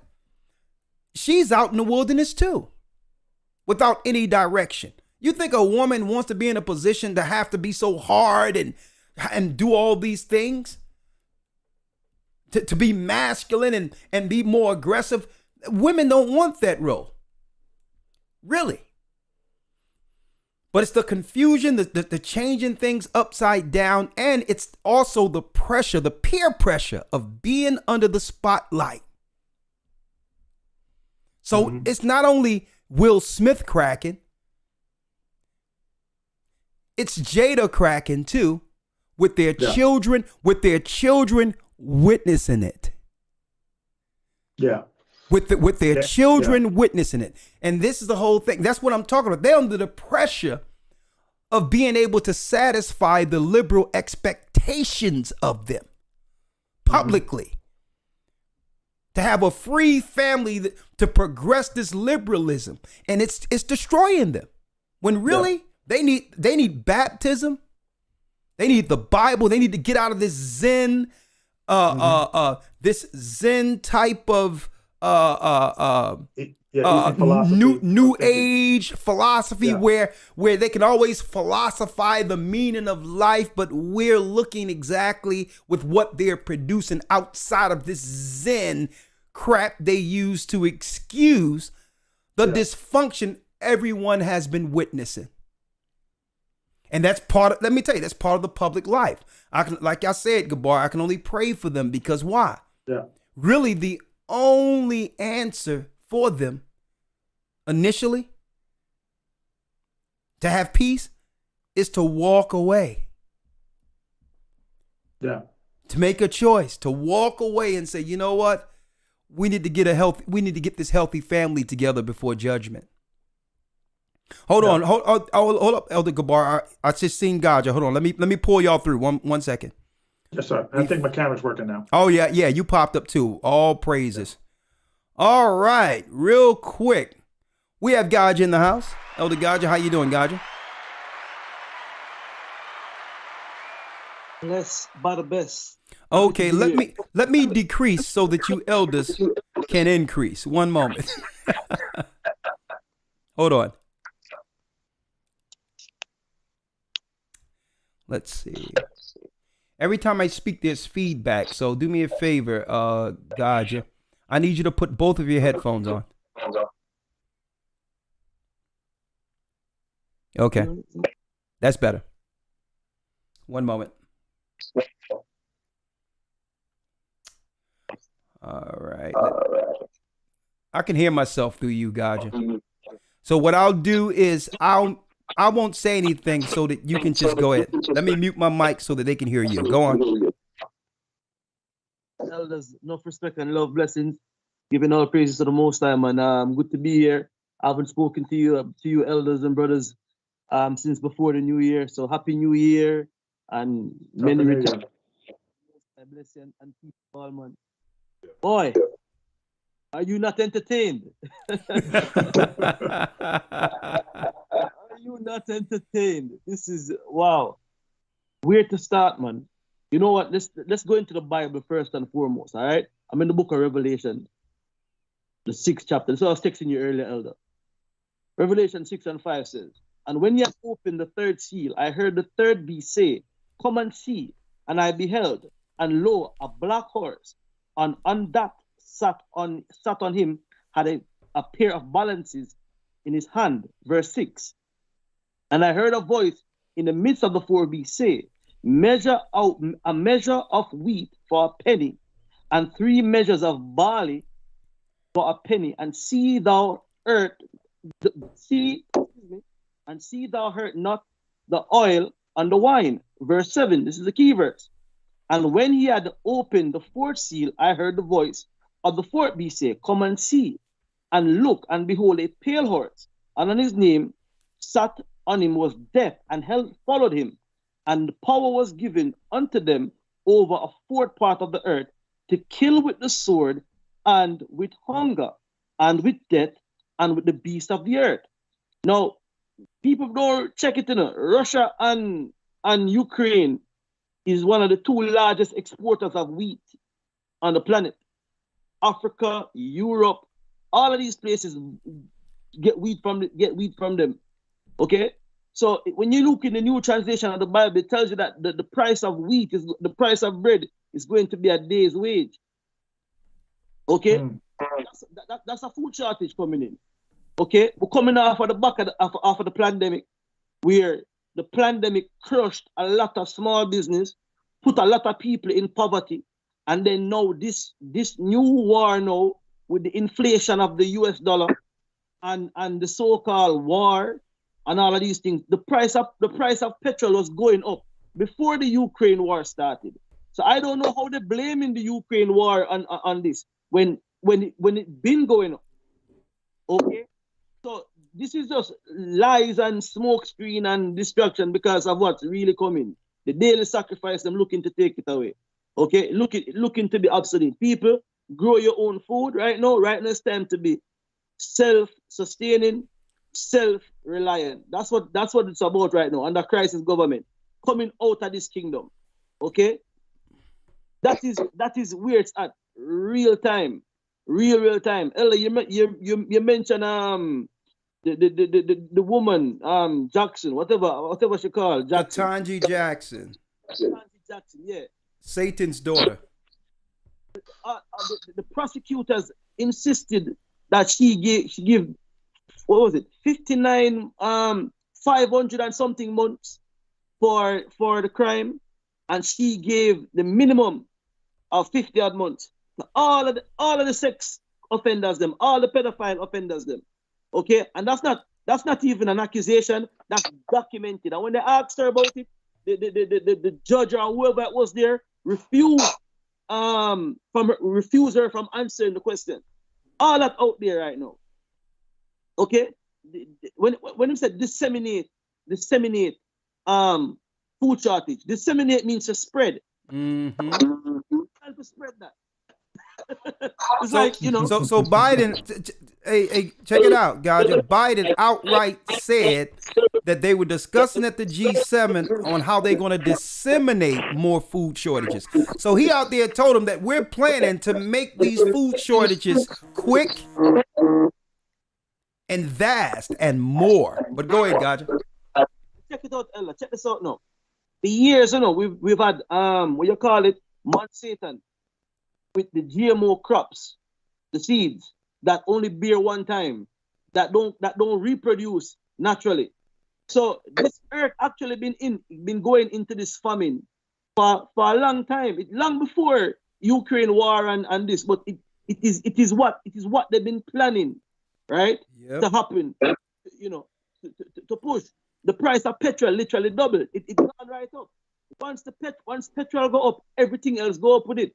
And the continual printing of the US dollar is going to devalue the currency. Now, the US currency isn't backed by gold or silver, or anything, The US currency is backed by the petrol, its ability to purchase oil. Yep. Now, if that changes to euro or Chinese yuan or Russian, what do you call it? Rubles, yeah.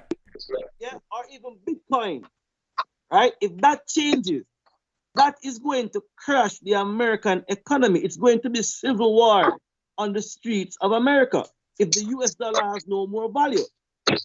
That is where it's heading. And that talk that Putin can can hack the computers in America or whatever the case is, if they cut the power system over there where you said earlier, when this internet thing fails, it's going to be total chaos in the streets. And first people it's going to affect the poor black people, poor white people. It's going to affect the poor across the board. And once that happens, it's military coming out, it's martial law. Okay, you know what? Because of the crash of the petrol dollar, we're switching over now to the what you call it, currency, to the cryptocurrency, which is just a precursor leading to the mark of the beast. People, this is the time that we're in right now. You understand me? Stevie Wonder can see it. You understand me? If Ray Charles is about, he could see it as well. You understand me? The blind can see what's going on, what is about to happen. This thing coming, what they're doing right now is like, come on, man. You with me? Now, with that said, the Will Smith and Chris Rock issue, I agree with Elder Rawchaa. I agree. Will Smith is having a mental breakdown in front of everybody. You with me? Whether they planned it, whether they staged it, or whatever the case is, they're perpetuating an image right now of total madness amongst our people. You with me? The Oscars them is a thing that nobody never watched the Oscar before. You'd see it on the TV, the news the following day. This has been the most popular Oscar award ever. You with me? The price of Will Smith following on social media has quadrupled. Chris Rock price tickets them gone out the roof. You understand me? And money was never these people's problem. Them still rich. You with me? Nothing hasn't changed. But look at, as Elder said, the divisiveness that this whole thing has created. You understand me? Hey, Elder, I sent you a video earlier of some Israelites commentary on this. You should watch it when you get a chance privately. You understand? Hold up. Is it something that I'll just watch it. You can't play it. You can't play it live. Okay, it's the old spirit of examining of examining social events. But I'm gonna say this real quick, and I'm gonna put it back over to you. I don't even want to know if I want to know that perspective, what they talking about. But it's like this, right? It's like this. It's a shame that what the optics are when it comes to our people, strong men. I mean, they have Kanye West in the midst of a breakdown. He's a billionaire in the midst of a breakdown over a woman he knew was out there in those streets. Then you have, I'm talking about, look how men, black men in general, are being viewed who have power. I mean, Will Smith, who didn't love Will Smith? From Philadelphia, Fresh Prince of Bel-Air. And all of a sudden before the world, they want to show him as the example of someone who's totally being emasculated or have no control over the direction of his family. And when I say they want to, folks, the media controls how images are portrayed. If they wanted him to be that strong black image that all of us can look up to, they would promote that.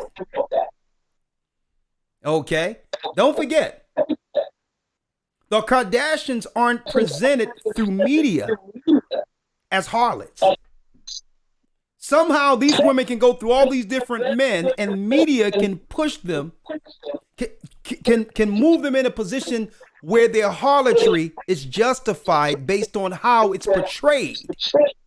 Elder, real quick, people are complaining, or there's a back, you know, they could hear you. Maybe guys. Yeah, they can hear me because Gaja, I need you to mute your mute your speaker, mute your mic while I'm talking, Gaja. Right, and then you can just go back and forth. That would be Yeah, helpful. yeah. I'm feeding back through Gaja's system. Yeah, I'm hearing the comments there. They're saying. Yeah. I'm sorry about that. Okay. See, Go but ahead, I'm sorry. Thawada Gabar, but that's the whole deal. They have the power to have us come over as what? The example of a strong matriarchy. But they purposely portray the powerful of our men as weak. As weak when it comes to a relation with women. And it's the media doing that. They wanted Will to break before everyone. Say, look how powerful this black man is. Ali, the greatest. King, what's his name? King George. King Richard. King Richard, and this, that, and the other. And yet he's breaking at the behest publicly based on what? They want to show him weakened by a woman publicly. That's a media thing. They don't have to show him in his weakness. I don't care what you think about Tom Cruise, Brad Pitt. I don't care what you think about none of these A-list guys like that. They'll never be portrayed. Their private life will never portray them under the foot of women. Mm. And Elder, I know Elder Gaja wants to come back in. I want to hear the rest we have to say. But you know what's the sad thing about this? Yes. Is that here you have Brother Will Smith making having a movie about a man, Richard, who raised two daughters, a black man. Yeah. And celebrating his life. Yeah. And an image or a particular thing that you don't see much being celebrated within Hollywood or within mainstream media or social media. You know, the black man is always the drug dealer, the drug addict, right? The troublemaker, right? Or the problematic person. Here's glorifying a man who did the right thing and took care of his daughters and trained his daughter to be one of the best tennis players of all times. And that's not being celebrated. Will Smith smacking another brother in the face is being celebrated, and it's just sad. It's just sad and that's deep in itself. And I know some people just came in who would like to take a side because they didn't hear the original monologue I had. Yeah, but that it was meant to be divisive on every side on purpose, so that we can argue back and forth on this particular provocative thing that have never happened on an Oscar stage. So that's why you'll be like, well, it's his own fault. It's Will's fault. But at the end of the day, media has what? Media has the power to portray someone in the image they want. It doesn't matter the character of a person. They can make someone who's heinous squeaky clean.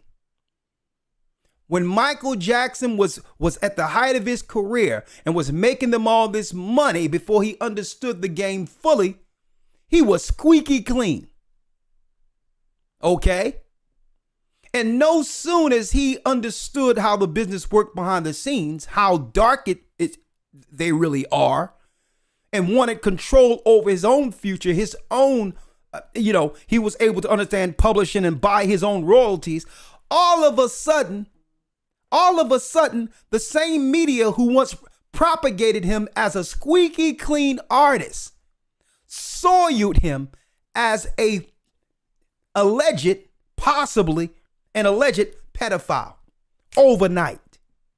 So that's what I mean. That the media has the power to portray you as they want. Based on what? Based on their advantages, one way or the other. I use R. Kelly, I use Bill Cosby. All of these people were at the top of their game and made much money for the elite. And a flip of the switch, they can portray them in a different image, which comes down to this. At the end of the day, they break all those of our people that they utilize. So at the end of the day, it doesn't matter whether or not you have talent, it doesn't matter whether or not you're educated. Through the lens of masters, we're still viewed as slaves. And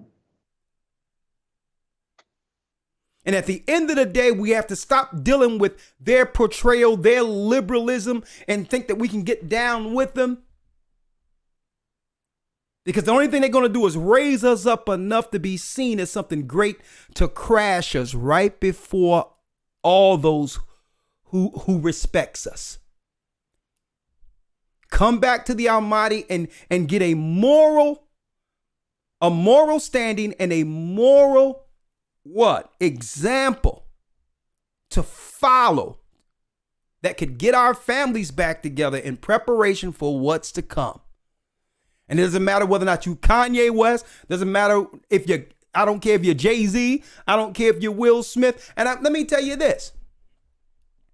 And this is for the brothers and sisters that are out there who think you've done whatever and you went so far that you believe there is no way back, that you're stuck. Don't let the enemy have you believe that either. The only sin that cannot be forgiven is what? Blasphemy of the Holy Spirit. Doesn't matter what you've done. Doesn't matter if you think you took an oath or whatever the case is. Drop to your knees and ask the Most High to forgive you, and we'll show you the water. Come out of that water in newness of spirit, get cleansed, and do what's right according to God's law. And guess what? Our God, the God of Israel, will accept you. Because you see what happens when you are accepted in this world. Okay? They'll mock you. They'll use you as a spectacle. And Elder guys, I'm going to bring you in real quick. And you know what? Boy, they couldn't wait to portray us publicly before the earth, to show exactly what we are when they give us an opportunity. Because that's how they're doing it, smoking their cigars and say, look, this is what happens when we give them an opportunity on our stage. Look at them. They can't even hold their emotions. Black on black crime. I told you what would happen. It reminded me of Trading Places when they had this bet. The so-called elite on Trading Places. I don't like to use movies for an example, but where they made a bet for $1 whether or not they can change Eddie Murphy into an upstanding stock trader. And at the end of it, when whether or not they can take a white yuppie guy and turn him to the streets as what? As you remember that? Elder, y'all remember that? as an experiment.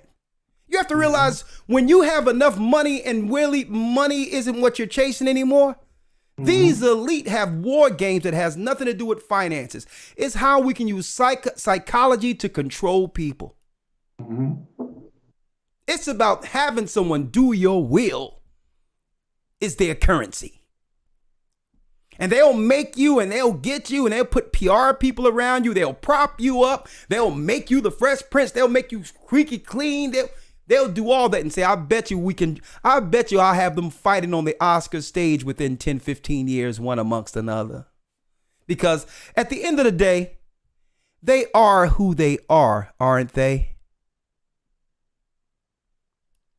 But this is really not about them, for those who didn't hear the monologue. This is really about the fact that they want us to see this so that they can pass Ketanji Jackson, someone married to a straight elitist demon, to get on the Supreme Court. And guess what? If that happens, look for them to make pedophilia a sexual preference. Watch.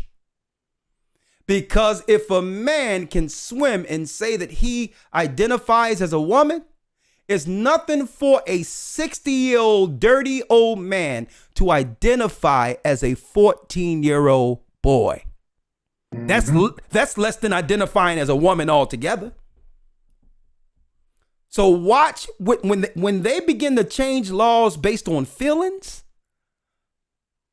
You can have a dirty old man who feels like he's 10 years old and is justified with a little girl. Watch it. And this is what was happening while everyone was looking at a slap. They was having this sycophant, this demon with hair, approved for the Supreme Court, who have let people with child pornography and all that off on the lightest sentences. And that's right. She's a proxy for what they're about to bring forth. And we're going to accept it because why? It's being used with it's being presented with a black face. It's being presented with a black face. All right, guys, you can finish up that last piece you had. All right, I'm sorry about that. Before we open up the lines there. It's all good, man. You said so many things there. You with me? That was a really good movie. Really, really good movie. The director of that movie, John Landis, he's the one that did Come Into America. And something tells me that John Landis knows very well who we are. But anyways, we'll save that for another time. Elder, we hear what more can we see right now? Israel, we've been saying it for a couple of years now, from the pandemic started a few years back, and probably even before that as well. Stock up on food, get your house right. You understand? Linking with the Most High, linking with that church near you, and just grow and let's watch. Let's grab the popcorn and watch the wheels fall off of this thing. It's falling. You with me? Yeah. So, it's become the habitation of every foul beast, every foul creature. So let's just watch it burn. You with me? And we have next. So, that's all I have to say for tonight. Family, enough love, enough respect, man. It's been a blessing to come on to the program. Ella, when you get a chance, watch that video I sent you, man. Yeah. So it'd be good for a good laugh tonight, huh? Yeah, definitely. Let's watch it, man. You know the brother well. That's presenting it. So watch okay. it. Yeah, guys, send it to me too. I want to see it. All right, I'll send it to you right now. Yeah. All right, elders, hold tight. Y'all can hold on if you would like. Let me bring in some of the calls, okay? Will do. And do me a favor, Gaja, put your mic on mute if you don't mind. I really appreciate it, man. There go the elders. All right. And there's many more. There's many more. What great men. All right, hold tight. Let me get in the calls. And yes, Lamont, Kakum Shakur, call me up. If I'm sorry that I misplaced your number, but I'll put it. I have my phone to lock you in, and I'll call you right after the broadcast if you call in tonight. All right. Yeah. So, all right, let me bring in, let's see here. Elders, are y'all still there? I'm still here, Elder, yes. All right, great. Yes. All right, hold tight.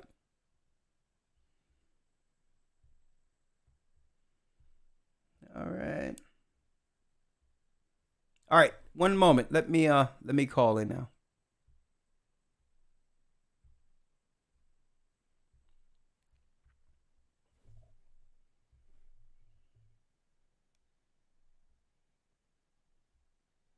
Yep, here we go. 515-605-9327 if you would like to chime in. Oh yeah, we're going to show you a lack of bread while the whole world was watching Will. Blog Talk Radio. Welcome to Blog Talk Radio. Please hold and you will be able to listen to the show. All right.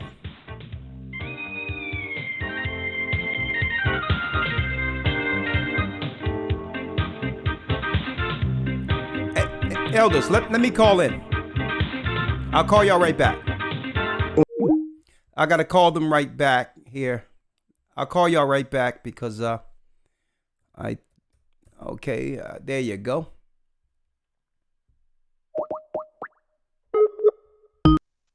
Welcome to Blog Talk Radio. Please enter the PIN. When finished, press the pound key.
All right, hold tight. We're going to bring in the call. One moment. Well, come. You can chime in 515-605-9327. We'll be right back with the calls. Don't go anywhere. I would love to know your opinions on this. The Bible. Is it hard to understand? When it comes to reading the Bible, the first thing that comes to mind is the fact that this is the Word of God. The seals have been broken, and the truth is here. And when we go throughout the scriptures, when we go throughout extra biblical records, we find that the language that God employed, that He used to create the heavens and the earth, was the Hebrew language. Christ said, I came for the lost sheep of the house of Israel. But yet no one, no religious leader, no religious church out there anywhere can now identify the 12 tribes of Israel. Can we? God is quite simple, but it seems as if man makes understanding Him hard. What are those mysteries? The truth of your book. And the truth will make you free. The Hebrew and Bible Academy, you're invited.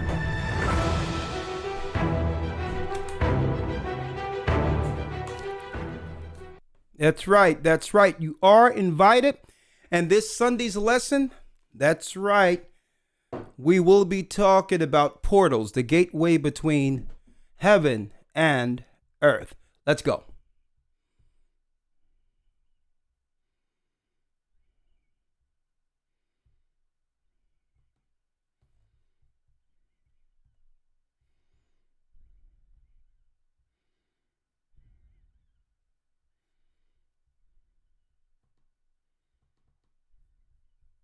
One moment.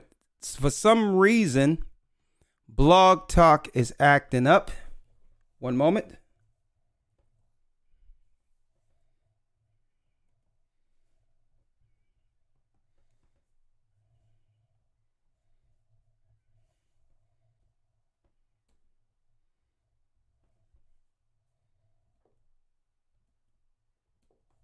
One moment, folks. Blog Talk is acting up for some reason.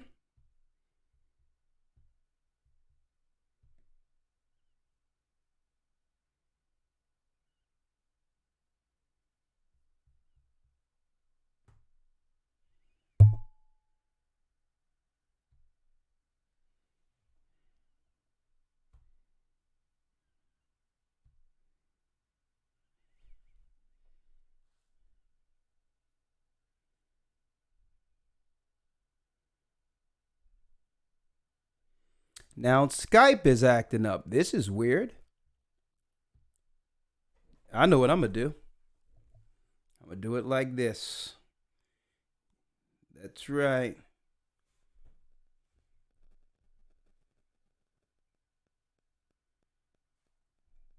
They're not going to stop me.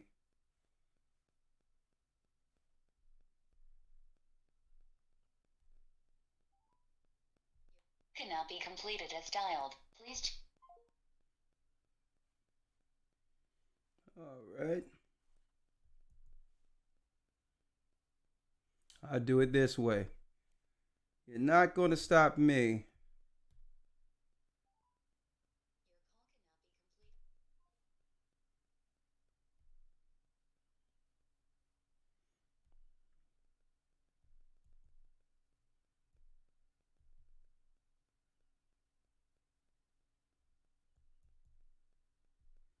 There it is.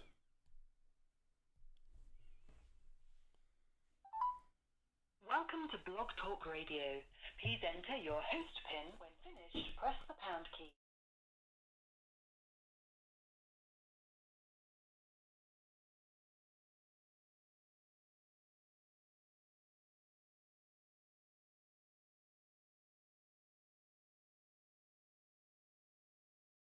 Since it appears you're calling back into a live show, we are reconnecting you now.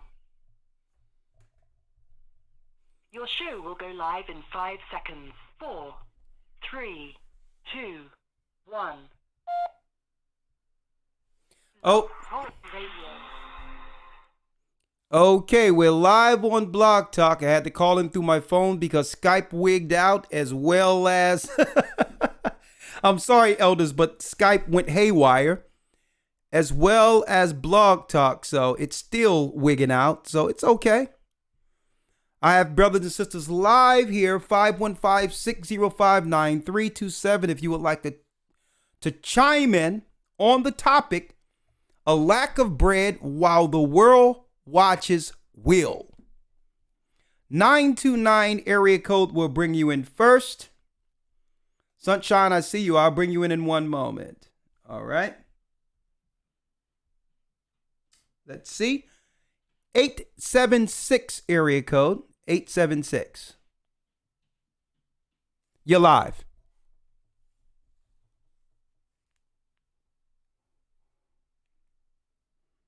You're live.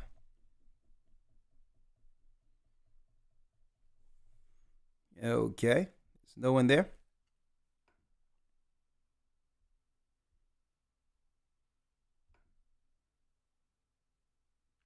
(667) area code.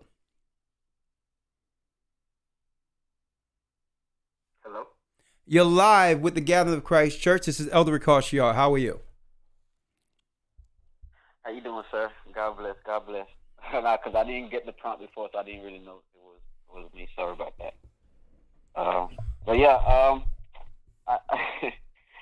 man, it's funny. It's funny, but Elder, ever since I watched, you did a piece back when I believe it was the situation that happened in Miami. Actually, I was there at the time with the dude who ate the other man's face, and how you said not to pay attention, how to be setting things up and all that type of stuff. So for me, when I seen this stuff, I really didn't pay no mind. And like you said, I didn't care if it was stage or on stage or if it was real or fake, because, this ministry have helped me understand that I'm also the lion who I am, and they could care less if we are lions or whatnot, as long as we're the zoo, we could growl and all that. But more and more I'm realizing I don't belong in the zoo, and out in the open. So that's my focus. I'm keeping my eyes on that, because when you see one thing and you go after it, that's where my focus, my eyes on the Almighty. So they could do all they want. They could. That to me, it makes no difference to me, because that's one thing I'm after. They could do a distraction on the left or on the right. I'm just going to continue to go forward and keep at that, because what I've learned through this ministry, and the understanding I'm getting now is, I kind of like relapse. I'm going back to the very thing they said that was not good for me, which is going right back to the ordinances of the Almighty. So that's my main focus, and that's what I'm trying to do. I have really one enemy, and that's it. Whoever is with them, then they get the business too. But I have one enemy. So that's what I wanted to say. And I wanted to do some poems today, but I wrote a letter to Satan back then. So I don't know, with your permission, after you take the floor, I want to read that.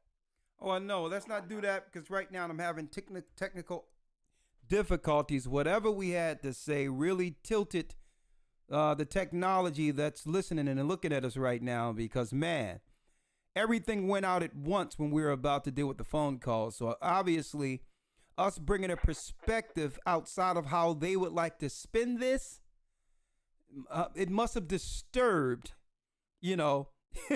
I think there's a glitch in the matrix. What do you think? But anyway, let me ask. Listen. But let me ask you this. But knowing what's going on, are you prepared to make sure that your family has food, and make sure you get some? Make sure you have some metal cans so that you can fill up gas for an emergency and all that, and store it in a cool place where there's no, it can, you have to make sure that it's in a non-flammable container, in an area where you can have petrol or gas that you will need in a pinch, as well as food and clean water, filters for your faucets, filter for your showers and all that, so that you can have some clean water. So let me ask, are you taking the steps that's needed, not just spiritually, but physically, knowing that there will soon be food shortages, as Biden stated? What are you doing? Are you making sure you're in preparation? Well, we starting that. We African, so every year we grow our own crops, actually. So this year we've actually stored some cans, but we have not done the gas and all that, or with the filter or whatnot. But usually what we used to do, we used to boil our waters. But the answer is yes, you are in preparation, is what I'm just trying to get in a nutshell. I don't need to know in detail what you're doing. I just need I need to know you're doing it. Okay. So you are preparing. Correct. Okay, great. All right, my brother, let me go to the next call. We trying to... Yes, sir. No, go ahead. I'm listening. No, I was saying, because we have a huge family, so we're trying to sanction different sides where they are to start doing the same thing. So okay, great. Make sure you're in preparation. I've been saying it for years, because the Most High said it would happen, and we're at the watchtower telling brothers and sisters from the high tower what's coming down, And most of our people in the church has prepared and are still preparing. So thank you, my brother. All right. And Elder, I want to say one thing. Because I'm back in Jersey now. Is there a body here I could fellowship with?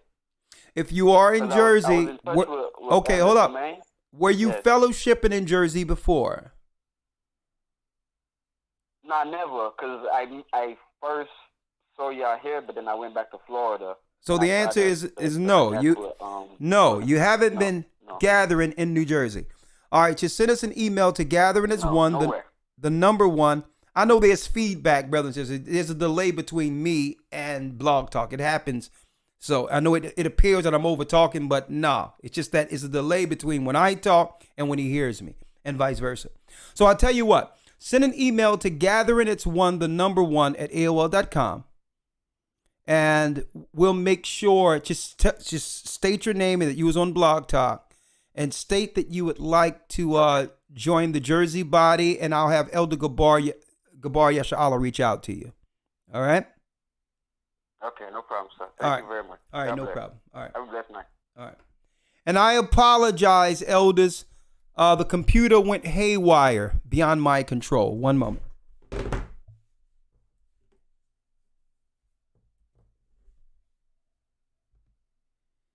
One moment.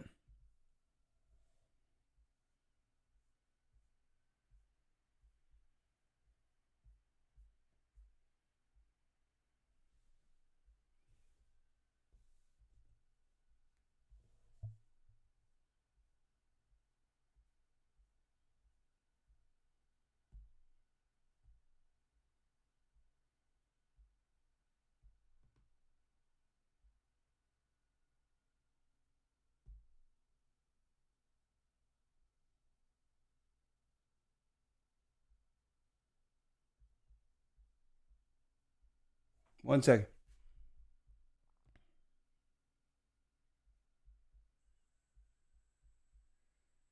All right, good. One second.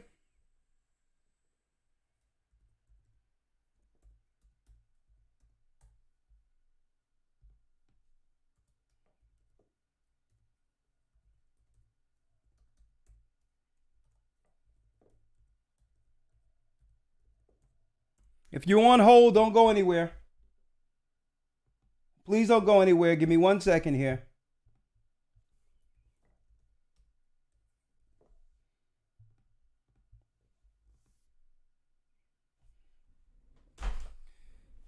We're back. Great. All right. If you're on Blog Talk, hold on. We'll be right back.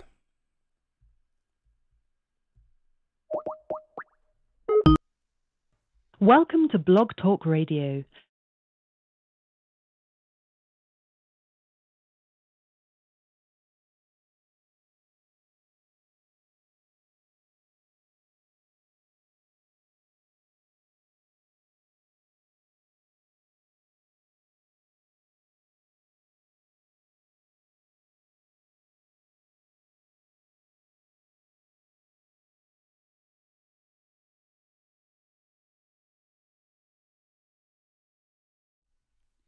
Okay, we are back now. All can hear us. All right. All can hear us. Let's go to the next call. Lydia has a comment.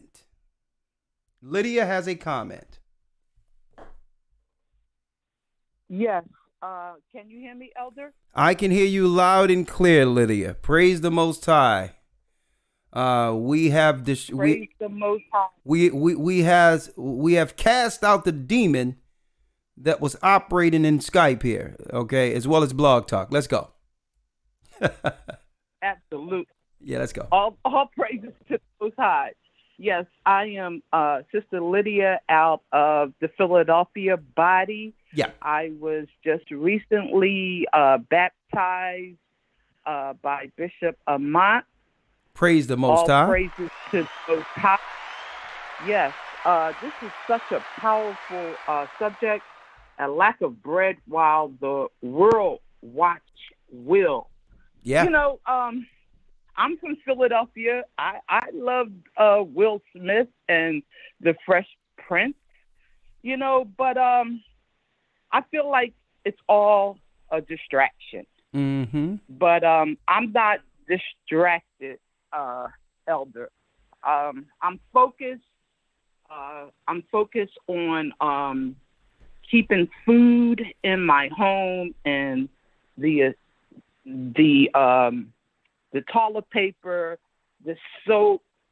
You know, I have a membership with Costco's, and I make sure that I have plenty of water, toilet paper, soap in my home, and you know, and also for the females, you know, I have a starter kit in my car.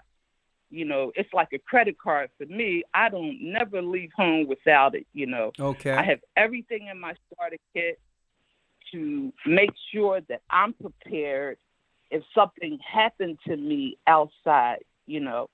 And I also make sure that my tank is, if it's not full, it's half full. Okay. Because, you know, if something happens, you know, I'm able to leave my property with gas in my tank. So, no, I'm. This is all a distraction, you know. That slap, I really don't. I don't care about what they do in Hollywood. You know, I don't. I care about our people and what we're going through. Mm-hmm. And so it's so important for us to be prepared for what is happening. You know, yes. I saw the news with I don't remember her name. She's married to a Caucasian. I believe she's a judge. You talking about Ketanji Jackson, the proxy that's being used to totally destroy what you know any level of morality or conservatism that's left within the United States. They came after the people. Now they're going after the women, and because when a grown man can beat a woman at sports and be deemed a woman, that means women rights are destroyed. Wow. And now the next phase are the children. So when that happens, hey, look for judgment. But I'll let you have the last word. I have to go to the next call real quick, Lydia.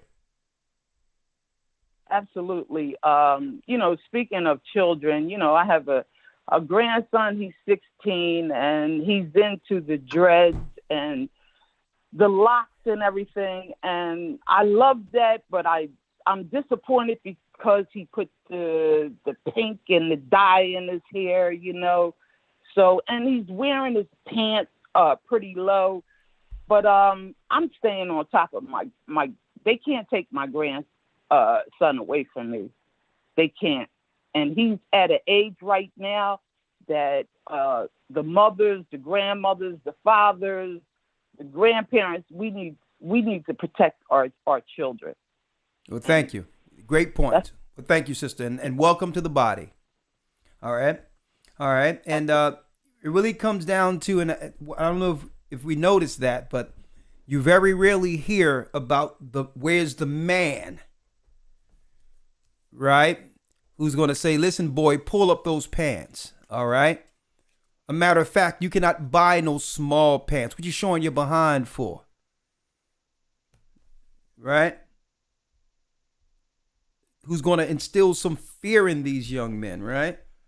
So some constructive, loving fear. Yashar has a comment, 786 area code. Shalom, Elder. How you doing, my brother? A lack of bread while the world watches will. What you got? I'm doing well. Blessed by the best, and the high is his name. You already know. All right. I just wanted to chime in. I first of all, you know, I want to give all praises to Ahaya for you brothers for doing the work each and every week. I just wanted to give you that credit. I did want to kind of piggyback and give Elder Gabar some credit as well. He mentioned, you know, amongst all of this distraction with the Will Smith, the Chris Rock,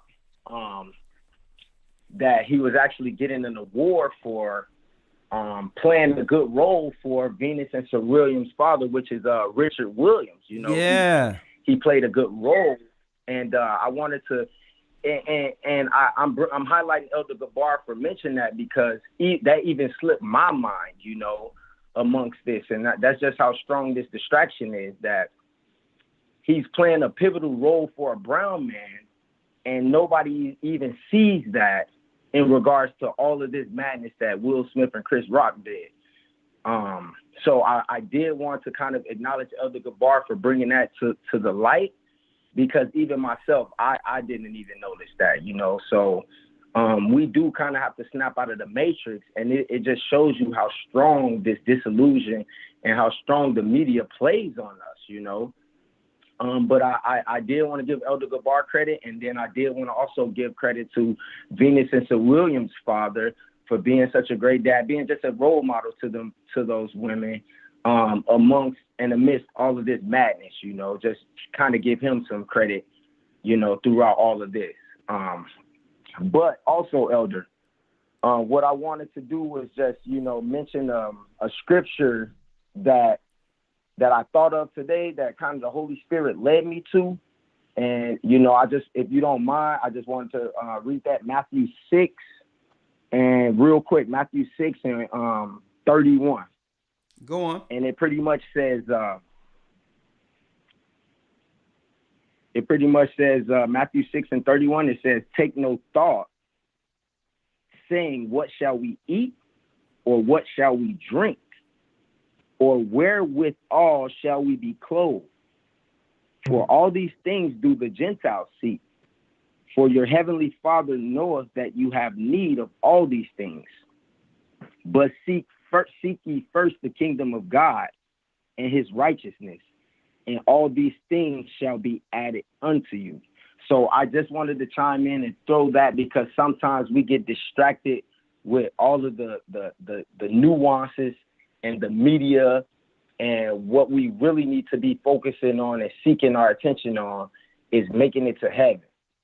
Well, thank you, brother. Honestly, Great point. Elder, I want to give you guys so much credit, and you know, you guys have changed my life tremendously, whether you know that or not, brother. I wanted to just commend you guys. I've been in contact with a couple of brothers.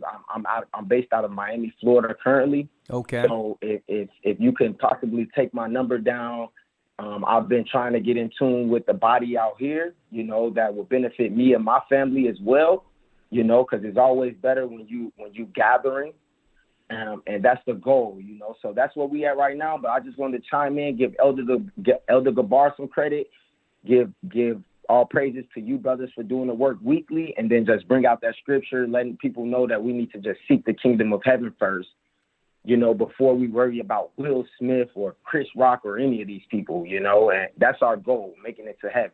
Well, thank you, brother. Great point. And just send an email to gatheringits1@AOL.com for Florida, and we'll have Elder Fernell reach out, okay? Oh, I'm probably in the queue, maybe about 45 emails in now, Elder. Okay, well, that means, I'm sorry about that. I'm going to write it down on something that will not get misplaced. All right? Yes, sir. Yes, sir. That's what I'll do. Let me have your name again. My name is Yashar. I'm Yashar, Yashar. Yashar. I'm based out of Miami, Florida. Okay, I got that. I have that. Yashar? Yes, sir. Okay, let me write down your number, Yashar, here. Let's see, 1 second. You can be reached on a number here, right? That's showing through Blog Talk? Yes, sir. 786. Yep. Don't say your number in public. 786 area code. Yeah, 786. Yeah. All right, brother. I'll make sure Fernell calls you, okay? I'll text him the number tonight. Well, bless you. Thank you. Thank you. And that's you know what? What the point he made is deep, because how long have they been shunning Will Smith from this elusive Oscar award, where Jada even had to come out years ago and state, you know, her disdain with how they keep overlooking her husband. And guess what? She stood up at that point, but that's overlooked too. publicly and stated that, listen, we don't even need to go if they're going to keep overlooking my husband. What else does he have to do? Right? So I don't think it's a coincidence, and because it's very rare you have the same guy hosting over and over again. The same guy that was saying stuff about her years ago is hosting this time. But what's being overshadowed was the role he finally was able to win an Oscar doing. Highlighting a black man through all odds in a racist sport. Raising daughters to take the high ground and become the best at what they do. At the same time, when the media portrays black men as less than for family.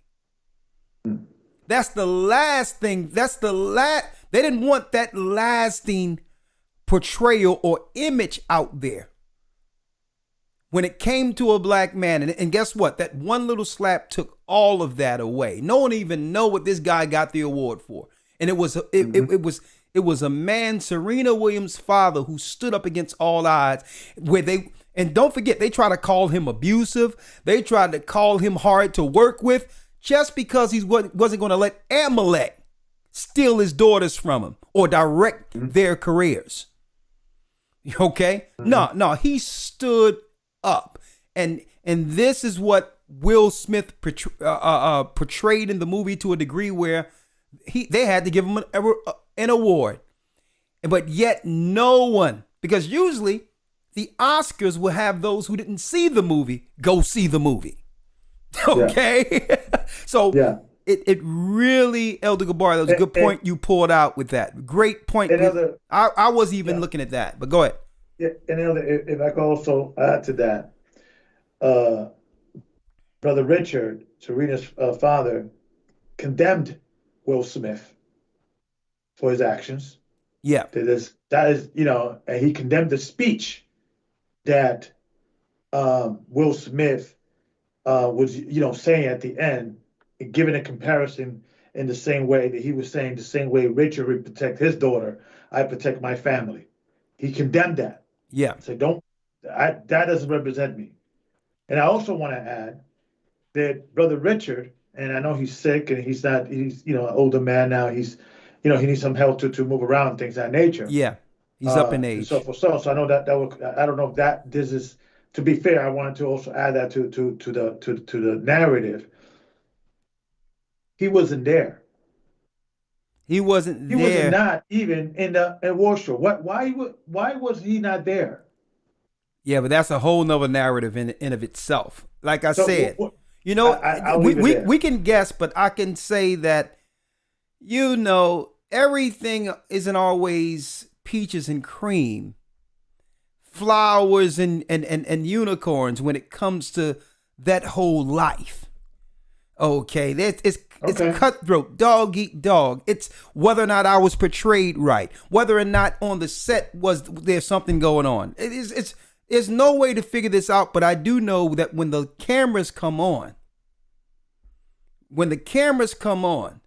they're seeking to portray us, black men in particular, in a negative light. You understand? And I hope that brothers and sisters can see that. It's all about how they would like the lasting image. They understand the power of the lasting image. The last thing you see, which will overshadow our great achievements, us fighting and winning against all odds. So I wanted to put that out there too. And this is what they did. Yeah. They was able to use this slap thing to actually, highlight or really overshadow success. The success that came with a black man raising strong black daughters to be the best within a racist sport. But I digress. All right, let's get a few more. Okay, go ahead, Elder. You don't have to answer this question now, but if you don't mind, and you could maybe answer this towards the end. Yeah. Because I do want to hear the callers. What can Will Smith do to turn this thing around? And I'll leave that in the table. I'll say this. Will Smith, to turn this thing around, because right now, what we're seeing before us, if it's genuine, is the fact that with each day we're losing a brother. They're self-destructing right before our eyes.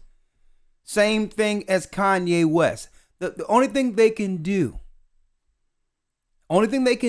believe it or not, and it's a shame, is to choose a righteous path. Open up that book, ask for forgiveness, and come and ask for guidance from heaven for their family. And to do that, believe it or not, you can't be hot or cold. Not that you can't dive in and do what you need to do work-wise, but he's really going to need some time and space, I believe, with his family to find the Most High in Christ. And I'm not talking about the Christian church and all that. I'm talking about the God of Israel. The God of Israel. Hey, Will Smith been out in New York. He's seen Israelites speaking. He been in Philly. He know we out there speaking. And a matter of fact, speaking of that, I'm going to show this Friday, where some guys tried to approach Mike Tyson, and Mike Tyson at the end of the fight on TMZ said Shalom. Shalom. Did you see that, Elder Gabar? Elder Lawya? I didn't. I have not. Yeah, he said Shalom. He didn't say Shalom. Shalom. That's a Hebrew Israelite thing. If he said Shalom, he said Shalom in the ancient Phoenician Hebrew. That came from Harlem. There you go. I'm going to show that. Hey, let me tell you, the only way is to come back to the God of Israel to make some sense. Amen to and that. see, to life and family. And that's why I thank the Most High. Before Whitney Houston died, and they tried not to show this in the United States, but it was big news in Israel overseas. When Whitney Houston and Bobby Brown went and was baptized in the river Jordan. Because in that life, that old crazy life and all that, the only way to make sense of it is to do what? Saying, you know what? I need to walk away from it. I need to cleanse myself from this dirty life called Hollywood. And seek and get direction. It's not going to change overnight, but we need the Holy Spirit to guide us out of darkness. And that's what Will Smith and Jada needs. The world will tear them apart. Hollywood is only going to make them an example, like they do all of our people who have success, and build them up only to tear them down. So Hollywood is not going to do nothing to reconstruct their image. So they just have to pull out all together, them and their children, and be baptized and repent, read the word, and apply the law. And that's what the enemy fears. But I believe Will Smith, he can get there. I believe he will get there. I really do. Because sometimes that breaking point leads to what? Leads to, it's a vulnerable scenario to be under, where you realize that no matter how smart you or talented you are, you really don't have the answers. And sometimes the breaking point, the Most High break you to your knees so that he can say, okay, son or daughter, you ready now? Are you ready now? I was always here. I gave you the talent. I gave you the gift to glorify me. Are you ready to do so? So sometimes we must get to that breaking point to see our true purpose in the Most High. And I just pray that's where that family is right now. Right?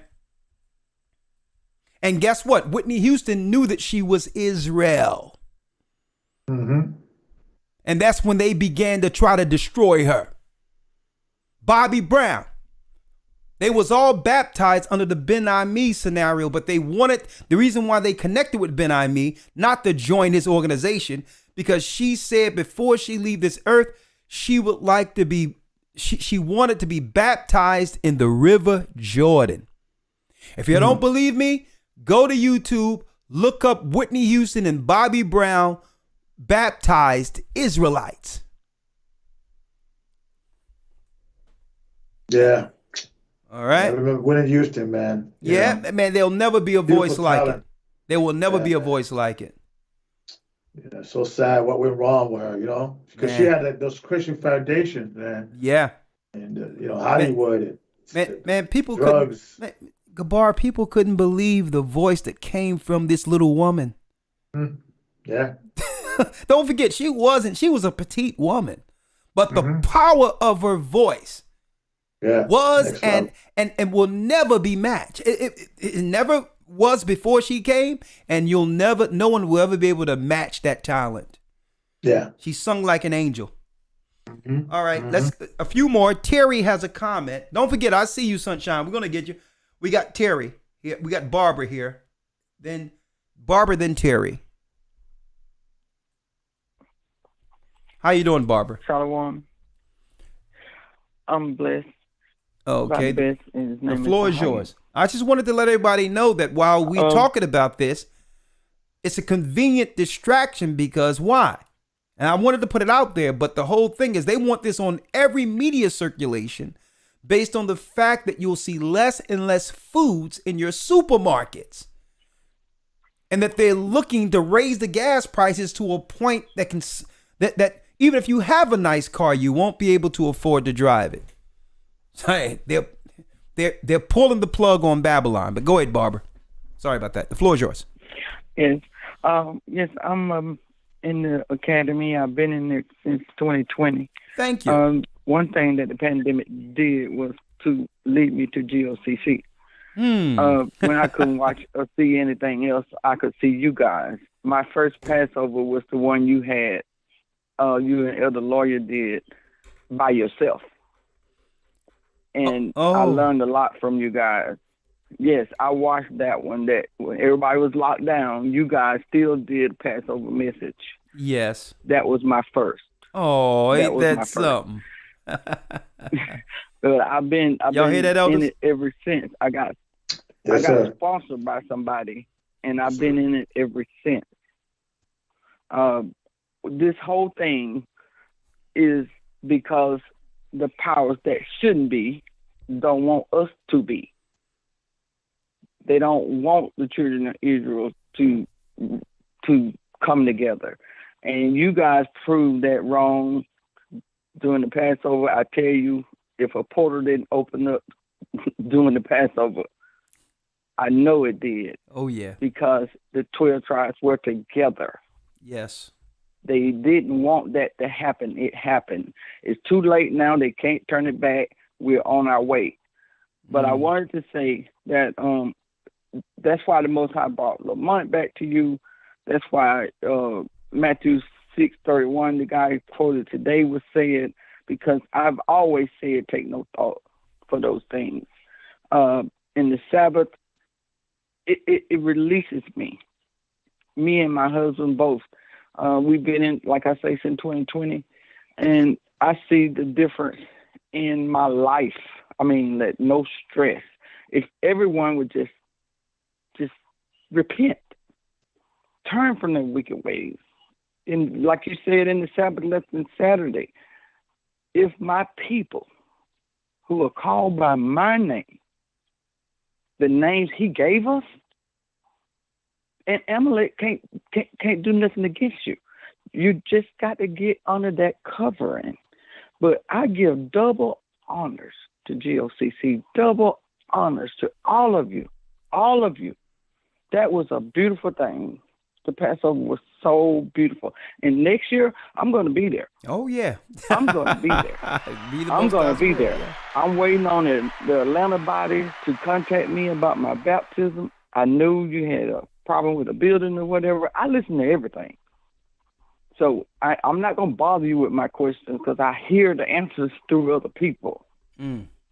That's patience. I heard about the slap at the pharmacy at the drive-thru. I don't watch the Oscars. I've been stopped watching. No one watches the Oscars. Actually, in 2020, I stopped a lot of things. Because when the pandemic hit, it woke me up to know that this is now. We are living Revelations right now. Yeah.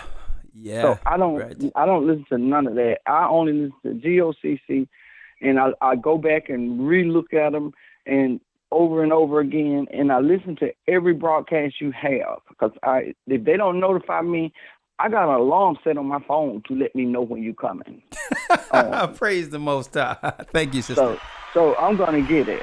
But all right. I'm waiting on that call for my baptism in Georgia and Atlanta, so we can go through that water. And I know I'm going to be in the end. I know it. Thank you, sister. I just feel it. Oh yeah, the GOCC, you all are the way. Hey, Christ is the way. We just y'all the straight and narrow way. Yeah, we just walk in the path Christ laid for us. That the path that Christ paved with His own blood is the path we're walking. Sister. And He reminded you of that. He reminded you of that path when Lamont called. I could see it on your face. Oh yeah, and matter of fact, I wrote his number on a business card. I'm gonna find that business card somewhere. But Lamont, Kakum Shakur, brother, if you're hearing this now, call in or call the phone number 215-253-4448. Kakum Shakur, because I wrote it on the business card. I put it in my pocket because I didn't want to forget it. And now I got to go through my pants and try to figure out this business card because I should have put it in my wallet. But Kakum Shakur, call me, my brother. Yeah, I don't want you to believe that I didn't want to follow up. I'm sorry about that. I know you probably listening. Call in. All right. Thank you, sister. Yeah. All right. Y'all keep up the good work. Double honors. Double honors. Thank you, sister, and bless you. And welcome to the body. And I'll have someone call you, okay? Thank you. You're welcome. Thank you. You welcome. And they go, sister, more people are coming to the body. And it's just, and that confirms the reason why the Most High Christ gave us the Spirit to do what? To hold, serve. He says, he that put his hand to the plow and look back isn't worthy of his kingdom. So the whole deal is, hey, it's going to be rough deals. It's going to get worse. These food shortages that Biden is talking about is going to try many people. It's going to be chaos. It's going to be the book of Eli out there. And I'm going to tell you this. Hey, we're hold and serve. And the Most High, I believe the Most High is going to give the glory for those who endure into the end. Let me tell you, it hasn't all been perfect. Okay? There's been issues. There have been mistakes. There's been hiccups, all that. But one thing no one can say about the elders or the people that are operating here in the Gathering of Christ Church, no one can ever claim or ever say that the elders put their hand to the plow and look back. They can never say that the elders stopped. Okay? That the elders just said, you know what? It's okay. Let me go back into the world. When people are going through whatever they go through, ups, downs, or indifferences, righteousness, or go back to the world, whatever they've been going through in their life, they know that if they come back around, we're here.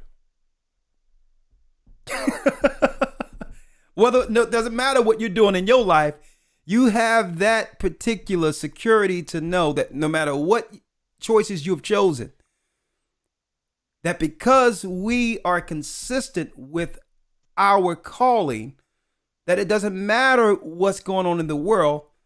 That's an anchor to know, or a foundation to know, that there's elders that here that can fill you in and have you catch up from the point you left. Even if you went back into the world. And that can only happen if you have brothers who are going to do it on a daily basis, a consistent basis, as called by the Almighty. Okay, guess what? You can't call us perfect. We've made mistakes, all of that stuff, whatever the case might be. But one thing we never did was we never went back on our calling. And I thank the Almighty for that. 281 area code. Elena. Hi, Shalom, Elder. How you doing? Hi. Terry, you're next. How you doing? Terry, you're next. I'm blessed by the best, and his name is Ahia. Yes, I say the same thing, but I wanted to testify and edify. I thank God for you and the elders, because 3 years ago, and I'm going to get to the topic, your eyes are a mirror to the soul. It's time that people see spiritual and hear spiritually. I was on a quest for the truth, and I was on YouTube, and I seen you and Elder Lawya, and I said something about their eyes, and I leave it, and I come back, and then I begin to listen. I said they telling the truth because I begin to follow the word, open my apocrypha. So I thank God for you all staying on the wall as watchmen and wanting a certain people that can hear you and follow you. I do visit the Houston body, and I do plan on getting baptized so I can come to Passover next year. But I thank God for you, Elder, because no matter what you go through, you come and you warn the people. It's about who's hearing and who's obeying and who's following. My whole life has changed since that. I brought my sister in. None of us are vaccinated. I mean, we would have fell for anything had we not listened to the truth. I mean, I got saved when I was 25 years old and still knew that wasn't the truth. I was married to a pastor for 20 years.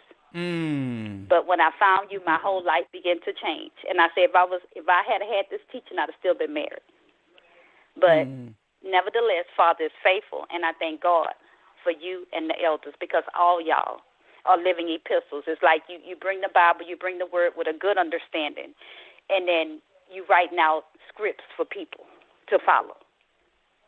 Hey. And I thank God for that, you know, because my relationship has gotten stronger. I mean, I could just weep because you guys, you know, God uses you and the elders mightily because it takes a team. You know, you couldn't function as you function if you didn't have the right team in place. Yeah. So I thank Ahaya for that, and I just want to encourage you to continue, because a lot of times I can see you going through, but I pray. I do undergird you guys in prayer because you need it. Like you say, nobody's perfect. We need it. But it's time to prepare and follow. I knew all that was fake. I don't watch the Oscars either because it's all demonic. You know, people think I'm very peculiar in this season because I don't do a lot of stuff. But I can't follow the world. I got to follow what Ahaya is saying. Okay. And, you know, and they wanted everybody to know because they kept persistence. Everywhere you cut on, wheel slap.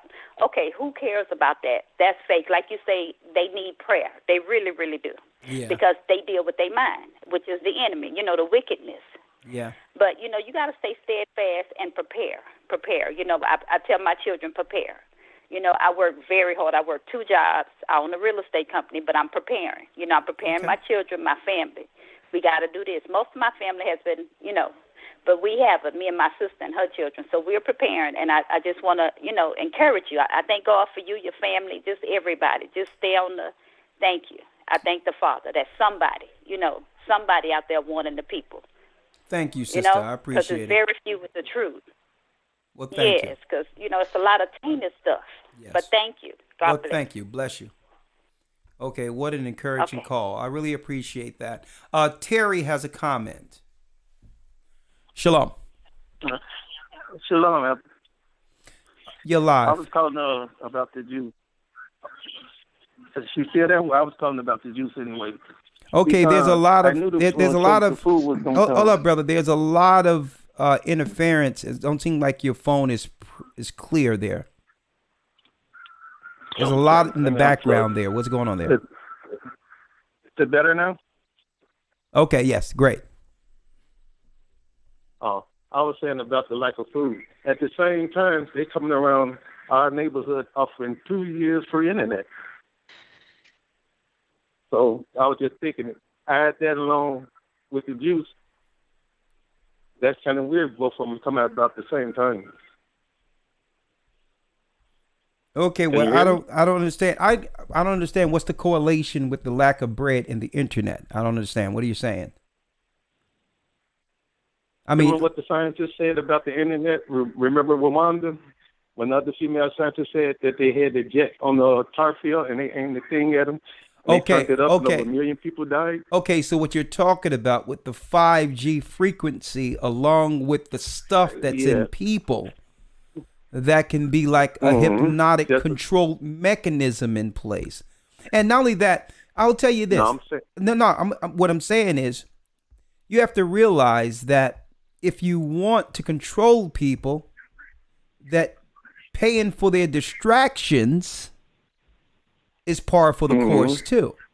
So the internet with TikTok and everything else, these are convenient distractions that they can actually, that can take up, time and mental space while while Biden and others are, planning to pull the rug right from up under those who are in a psychosis mode just looking at the internet. So believe it or not, and you have to realize a lot of the corporations advertise through the internet now. So this is how they get consumers to buy more. So just like a drug dealer, you know what I mean? Usually he gives someone their first dose, but after that, he benefit from what? He benefit from the repetitive need of the goods. So the same way they'll give internet. Like I told people years ago, before the internet, I said, listen, if we didn't pay for TVs, the government would give them away. And that was before the internet, because that's their control. That's the control box.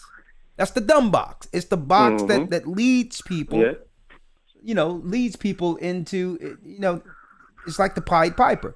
So, and no sooner as I said that, when the internet came out, then what happens?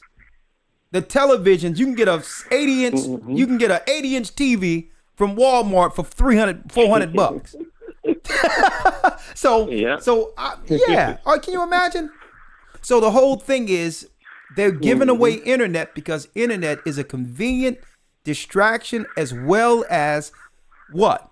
It's what people are going to be able to utilize for swiping and connecting and spreading the spike protein. But you have the last word. And not only that, let me go to the next call, because there's a lot of background noise and it's not that clear. All right. So let me go to the next call. Unfortunately, I'm sorry. Okay. All right. Okay. Thank you. You're welcome. All right. Let's go to the next call. We have Aaron has a comment. Aharon.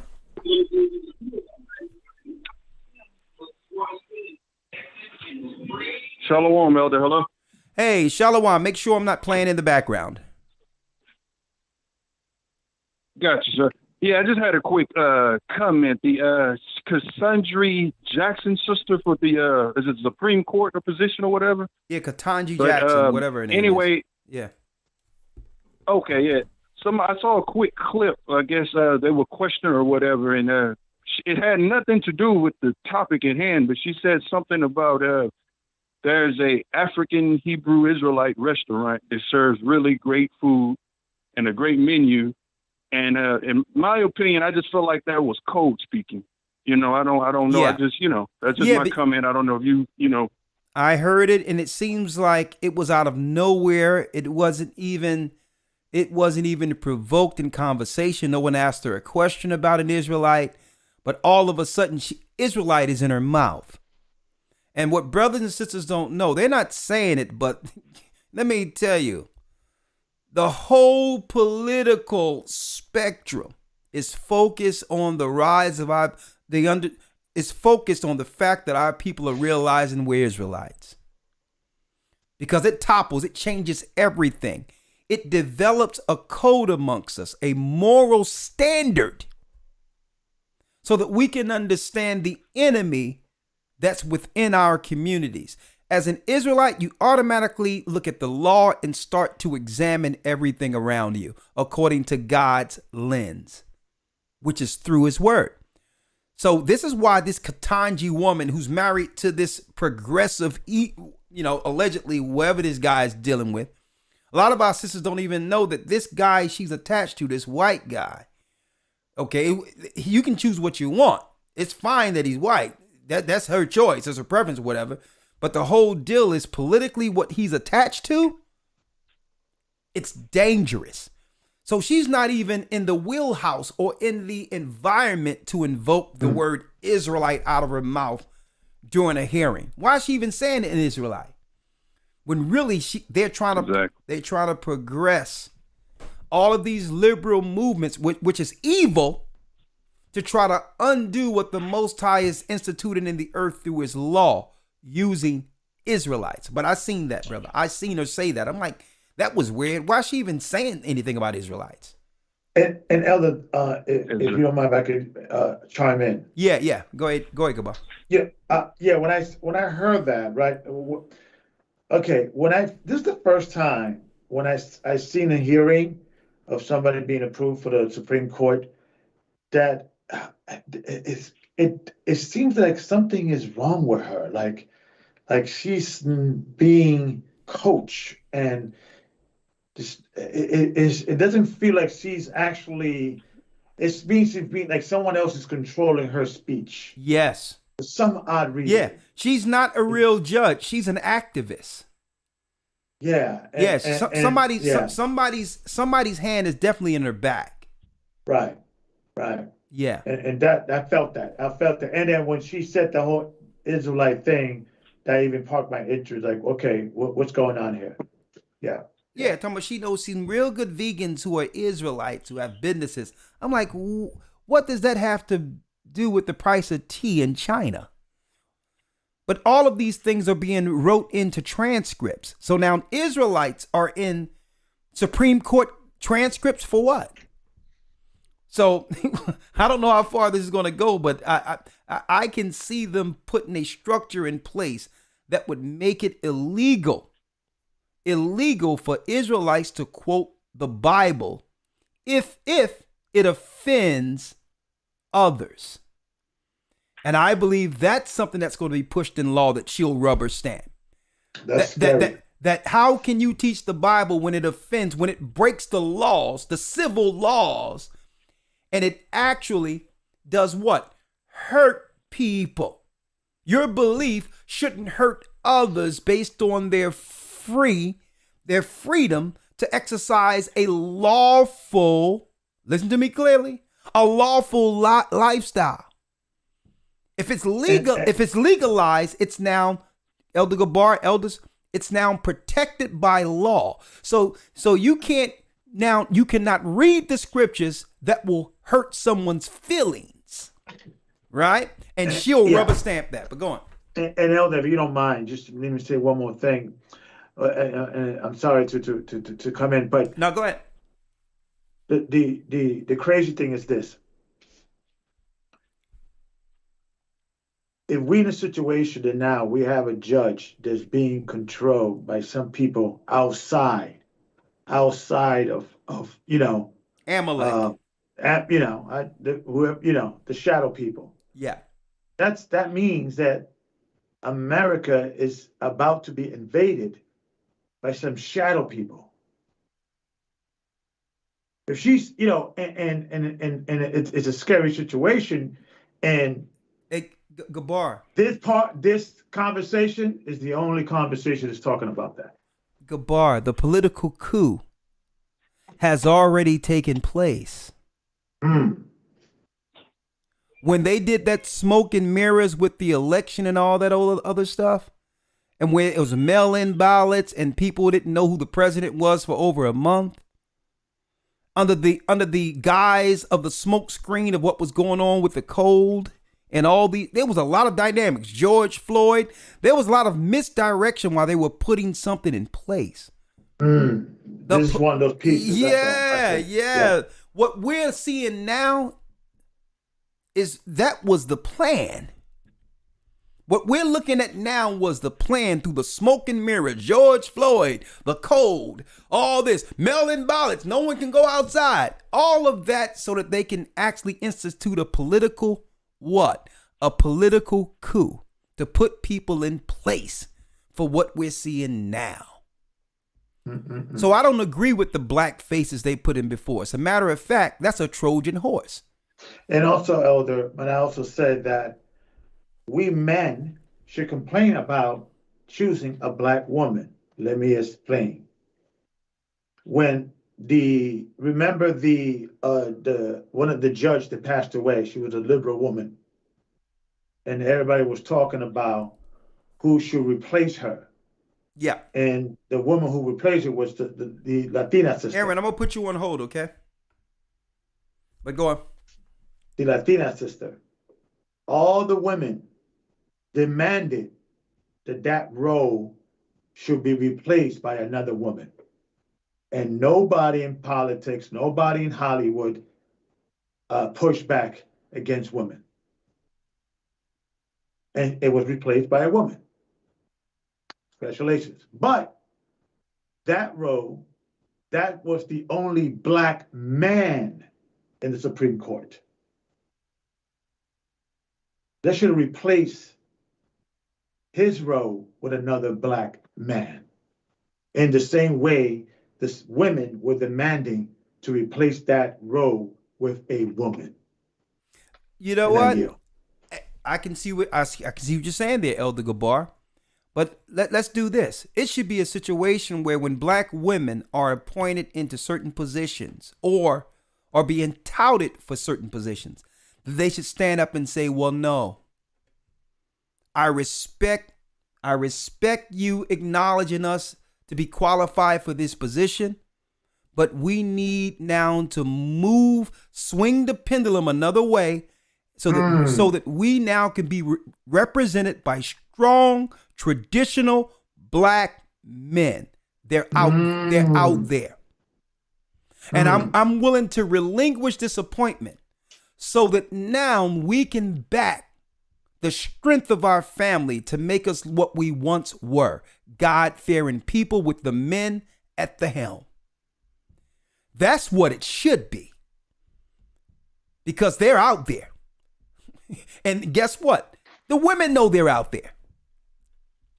Okay? So that's what it need to be. Women need to look at it and say, you know what? I'm being used as a proxy to destroy the image of family. There's no other people on earth that's being represented by their women en masse and are thriving. This is counterproductive. They're using us against our own people. All due respect, I back Clarence Thomas. Okay? I back this man or that back. And a matter of fact, they cannot be intersectional or have any question concerning what a traditional marriage, traditional marriages are. They have to be. My brother was conservative. Exactly. So not only do we need her to back a black man, we have to make sure he deals with traditional values and is a man according to the Bible's definition of a good one. And guess what, Elder? He was the only one of the Supreme Court judges that openly quoted that we have to finally look at the evidence that the Republicans are bringing in regards voter fraud. When we're finally going to look at the evidence. The Supreme Court never looked at the evidence. I don't want to start a conspiracy theories, but he passed away. Look at that. And we're gonna talk about this, but I'm gonna tell you, what was the girl that played on? She was the dancing girl or whatever back in the day who played on Ice Cube's first movie when they was dealing with the stripper thing, all that back then in the 90s or early 2000s. Ice Cube. Well, it was the young girl who played that particular position, right? Okay.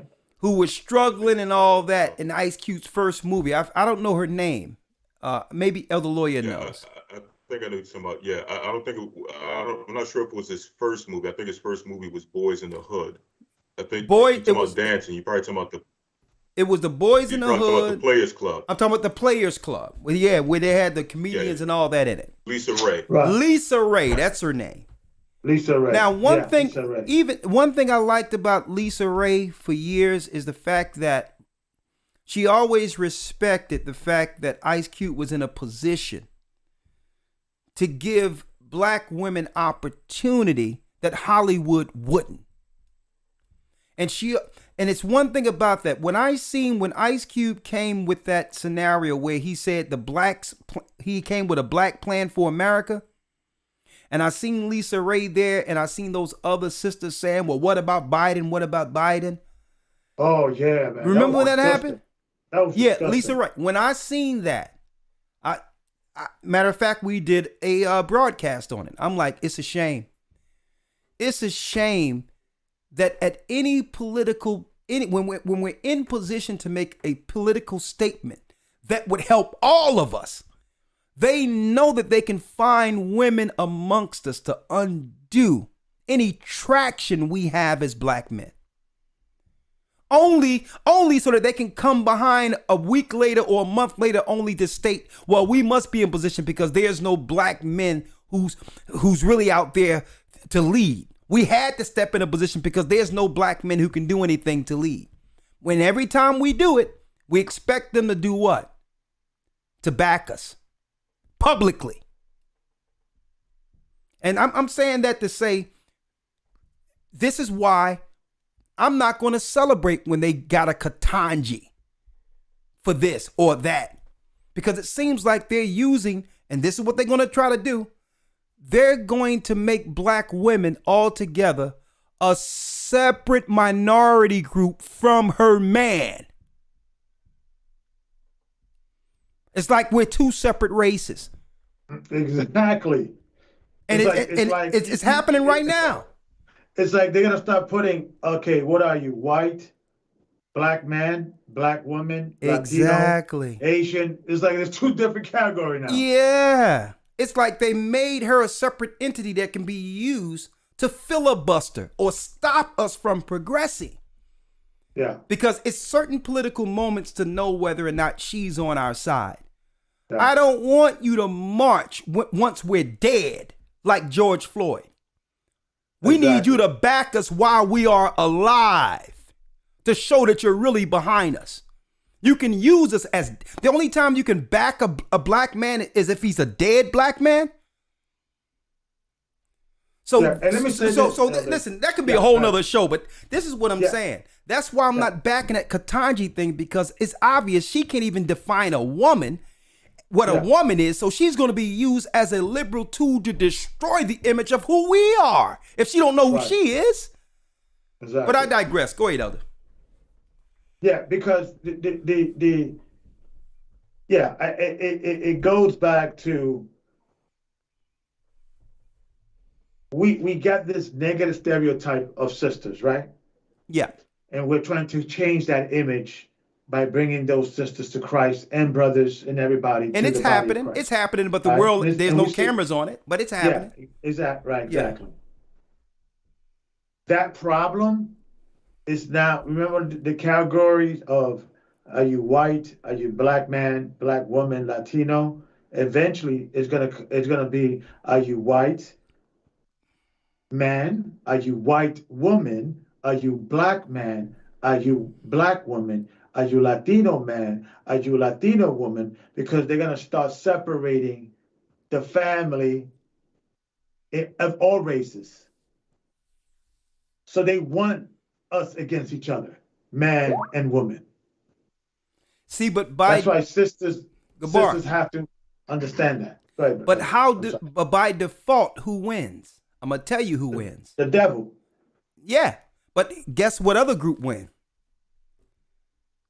The group who can keep their tradition and religion intact. Without intrusion. That if you say something about them, you're canceled. They will benefit because whoever culture isn't mixed all and mingled all up, they keeps the moral high ground as far as history and tradition goes, because you don't have no tradition or culture or history after being mingled, twisted all about this race with that race, and now you have no tradition, no history to stand on. So the only people who are left are those who kept their race, their religion intact historically. This is why they're doing this intersectional and all these other things, because they'll be the what? They'll be the moral standard. Like our families are still together. Okay? Rawchaa, hey, they'll be straight up. Hey, Rawchaa. So if y'all want, hey, that's all I got to say. But hold up. Like the title said, while the world will. While the world watches will. Right. Ain't that something? If you don't mind, I got just one thing I want to add to this conversation. Since we're on this particular aspect or on this particular topic, is one thing I want to add before we get back to the calls. All right, go ahead. Yes, sir. So since we're having this conversation hold on, Elder Lawyer, 1 second. All right. Yes, sir. Don't lose your place. All right. Hold on. Yes, sir. All right. 1 moment.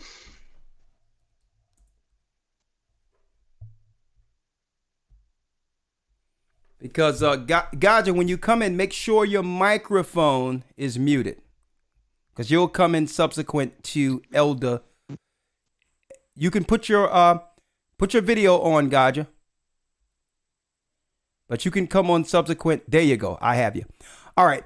Let me bring in Elder Lawya real quick. Hold on.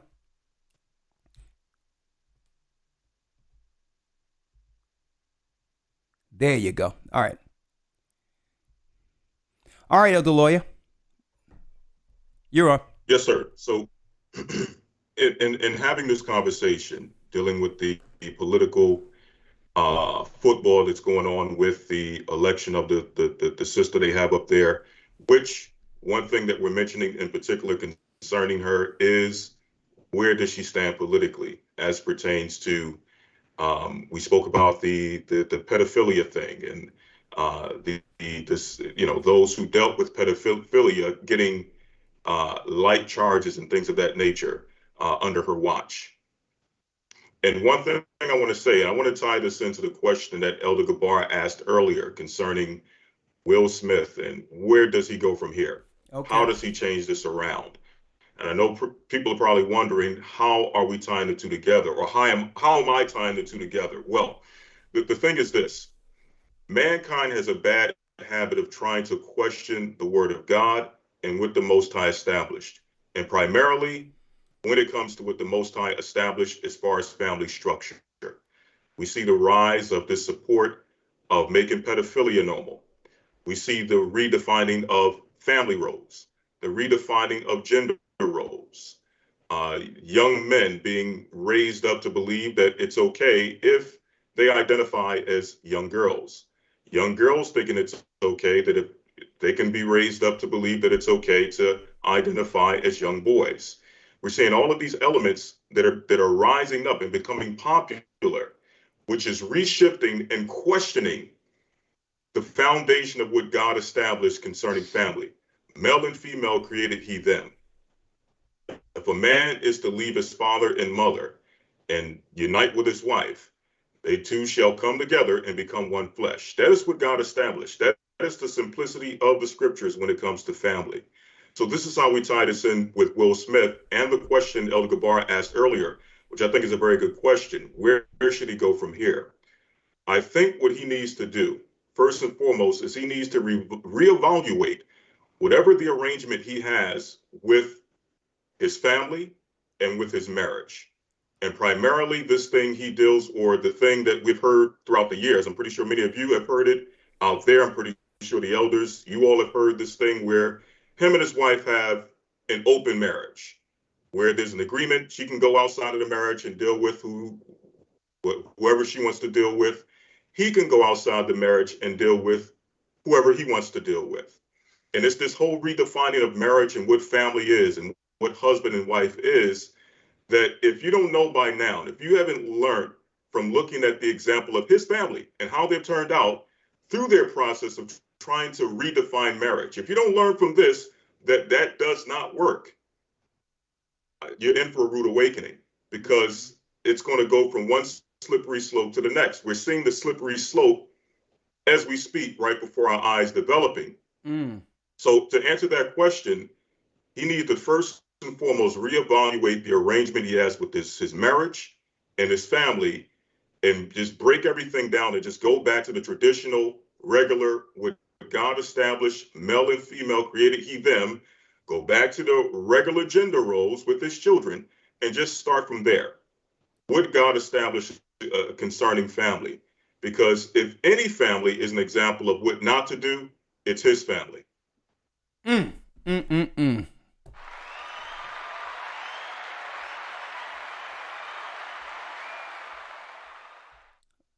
There they go. That's the example. The gender bending and using the family to push a progressive, liberal, destructive generation. All right, Elder Gaja, I got a few more calls. You said you wanted to come in. You was chopping at the bit. Talk to me. Hey, Elder, what they mean they can't answer the question as what is a woman? But I don't get that. What the hell is going on right here? What do you mean you don't know what a woman is? She said that she's not a biologist. But then guess what? She was getting slammed so hard that she had to come back and say, of course I know what a woman is the next day. I'm a woman. Nah, you have to tell people that a woman has ovaries. Okay? She's born with them. That a woman has a reproduction to bring forth children. That there's no pill that someone takes to artificially become something. You don't even have to say that. You have to just describe who you are, what you are. What you go through, what you went through when you realized you had a cycle that led you into womanhood. Mm-hmm. The obvious, but you know what? She couldn't say, well, I really can't define what a woman is. So I'm sure there are going to be more complex issues coming to your bench on the Supreme Court than whether or not you know the difference between a man and a woman. So does that disqualify you? But go ahead. Hey, and you hit it on the head with the question that Elder Gabar asked. Where does he go from here? I mean, I'm gonna save my opinion because I don't think they're not gonna really like what I have to say. But I'll tell you what I will say though. What's that? Isaiah the 3rd chapter, verses 16. All right. So this is your alopecia right here. It says, moreover, the Lord said, because the daughters of Zion are haughty, and walk with stretched forth necks and wanton eyes, walking and mincing as they go, and making tinkling with their feet, therefore the Most High will smite with a scab the crown of the head of the daughters of Zion, and the Lord will discover their secret parts. So this here problem that going on with our sisters, them, we have to really come back to the Most High. As you said, Elder, they have to really go back and examine themselves with the Most High. And let me back in again off what Elder Gabar said with that movie, King Richard. It's not just a strong black man, it's a strong family, strong Israelite family. Exactly, strong family. Yep. The role that the wife played in that movie was, it deep on levels right now. That it got the Oscar, but I don't believe they want to promote what that movie represented. It was a God-fearing family, a man that took him children off of the streets, put them in an industry that they had 0% in odds for them to succeed in it. You with me? And hold up, this just remind me. Joe Jackson and the Jackson family. Look how they destroyed that man's image as a man that is abusive to his children and all that stuff. When Joe Jackson took his children them in a time where America was deeply segregated, divided, and made his children them into something. Yeah. You with me? Not only that, from his loins came children and a talent that would bring all races together. Elder, if I can just throw something, please. Well, go ahead, Elder Gabar. Hey, man, listen, it's like we're in the living room right now. Come on, let's talk. Check this out, Elder. Here we have the opportunity of showing what can happen when you come from, the ghetto, bad neighborhood, and you stick together, and you can get out the ghetto, having the father, mother, and children, and having that strong father figure. Mm-hmm. Then we have Will Smith, who's playing that character, but in his real life, he is not that male strong figure in his family. That's what they want to highlight. That family. Oh, that's what they wanted to highlight. That he had to look at act. The spirit. What's going on? What's going on here? All types of chaos is going on in his real family. And guess what? But he can only portray portray a nuclear traditional family if he's acting. And Elder, I have to give a shout out to Denzel Washington, because Denzel Washington told him, when you on top, the devil's gonna come get you. Man, whoa. Man, you know what? Sometimes we just got to have conversations like this. I kind of like this. All right, let me get. But all right. Let me just take a few calls because I know Sunshine is chopping at the bit. She's very patient. We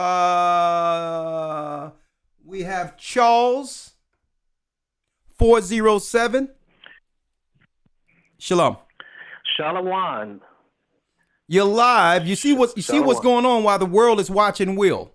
And see, I purposely titled it this way because since everybody gonna talk about Will Smith and he's gonna be on every blog out there, you know what? There will be a glitch in the matrix. They don't expect us to get on that wave. So I'm like, you know what? Let me show you what's going on with old Joe. And with the lack of bread and everything else, while everyone is watching Will slap up something. But go ahead, let me hear what you have to say, Charles. Shalom, Elder Rawchaa. Bless you. You know, this journey has been a long journey. You know, the journey that I've come to this day. I mean, I have been searching and I finally found the home. And when I say a journey, I started off at Church of God in Christ, Seventh-day Adventist. I went to Church of Christ, and but I finally found it. And then I got stuck about a year ago, and I found this guy named Ranford Fleming, and he taught us that the Bible was corrupt, and he told us not to go into the Bible, but to get the book called the Besorah of Yahusha. And it cost over $500. I went on and did it. Okay. And I got caught up in it. And, of course, they talk about being Hebrew. And my wife, she follows me, of course. And we went to Missouri to one of the camps. But anyway, to get to this place, now I've been at the church here in the Orlando area by the blessing of my neighbor, Brenda. I won't call out her last name, but okay, praise the Most High. It's been hard. It's been hard because he wouldn't let us talk about the Apocrypha. He didn't want us to talk about the book of Enoch or Jubilees or Jasher. He said the Besorah is in the Dead Sea Scrolls. And, of course, I've been trying my best to find the original because I have been so implemented in it because I was given monies and time and everything. And now when I finally found the truth, it's kind of like I'm fighting because I thought because he talked about the Hebrew, we are the chosen and everything, and I just got so satisfied. But then when I ran across Brenda, wow, that lady knocked me off my feet. She really did. She told me, you need to come to the church. And it's been kind of like, milk, I'm growing, but everything in this life has seemed to be a distraction. I mean, watching television, going to work, going to get gas, but I struggle because I had put me and my wife so into that. We had so much involved in Ranford Fleming. He comes on every day, and now I clicked on him yesterday, and he was calling out my name. He had one of his ministers to call me. And, of course, Brenda said, Charles, you need to leave it alone.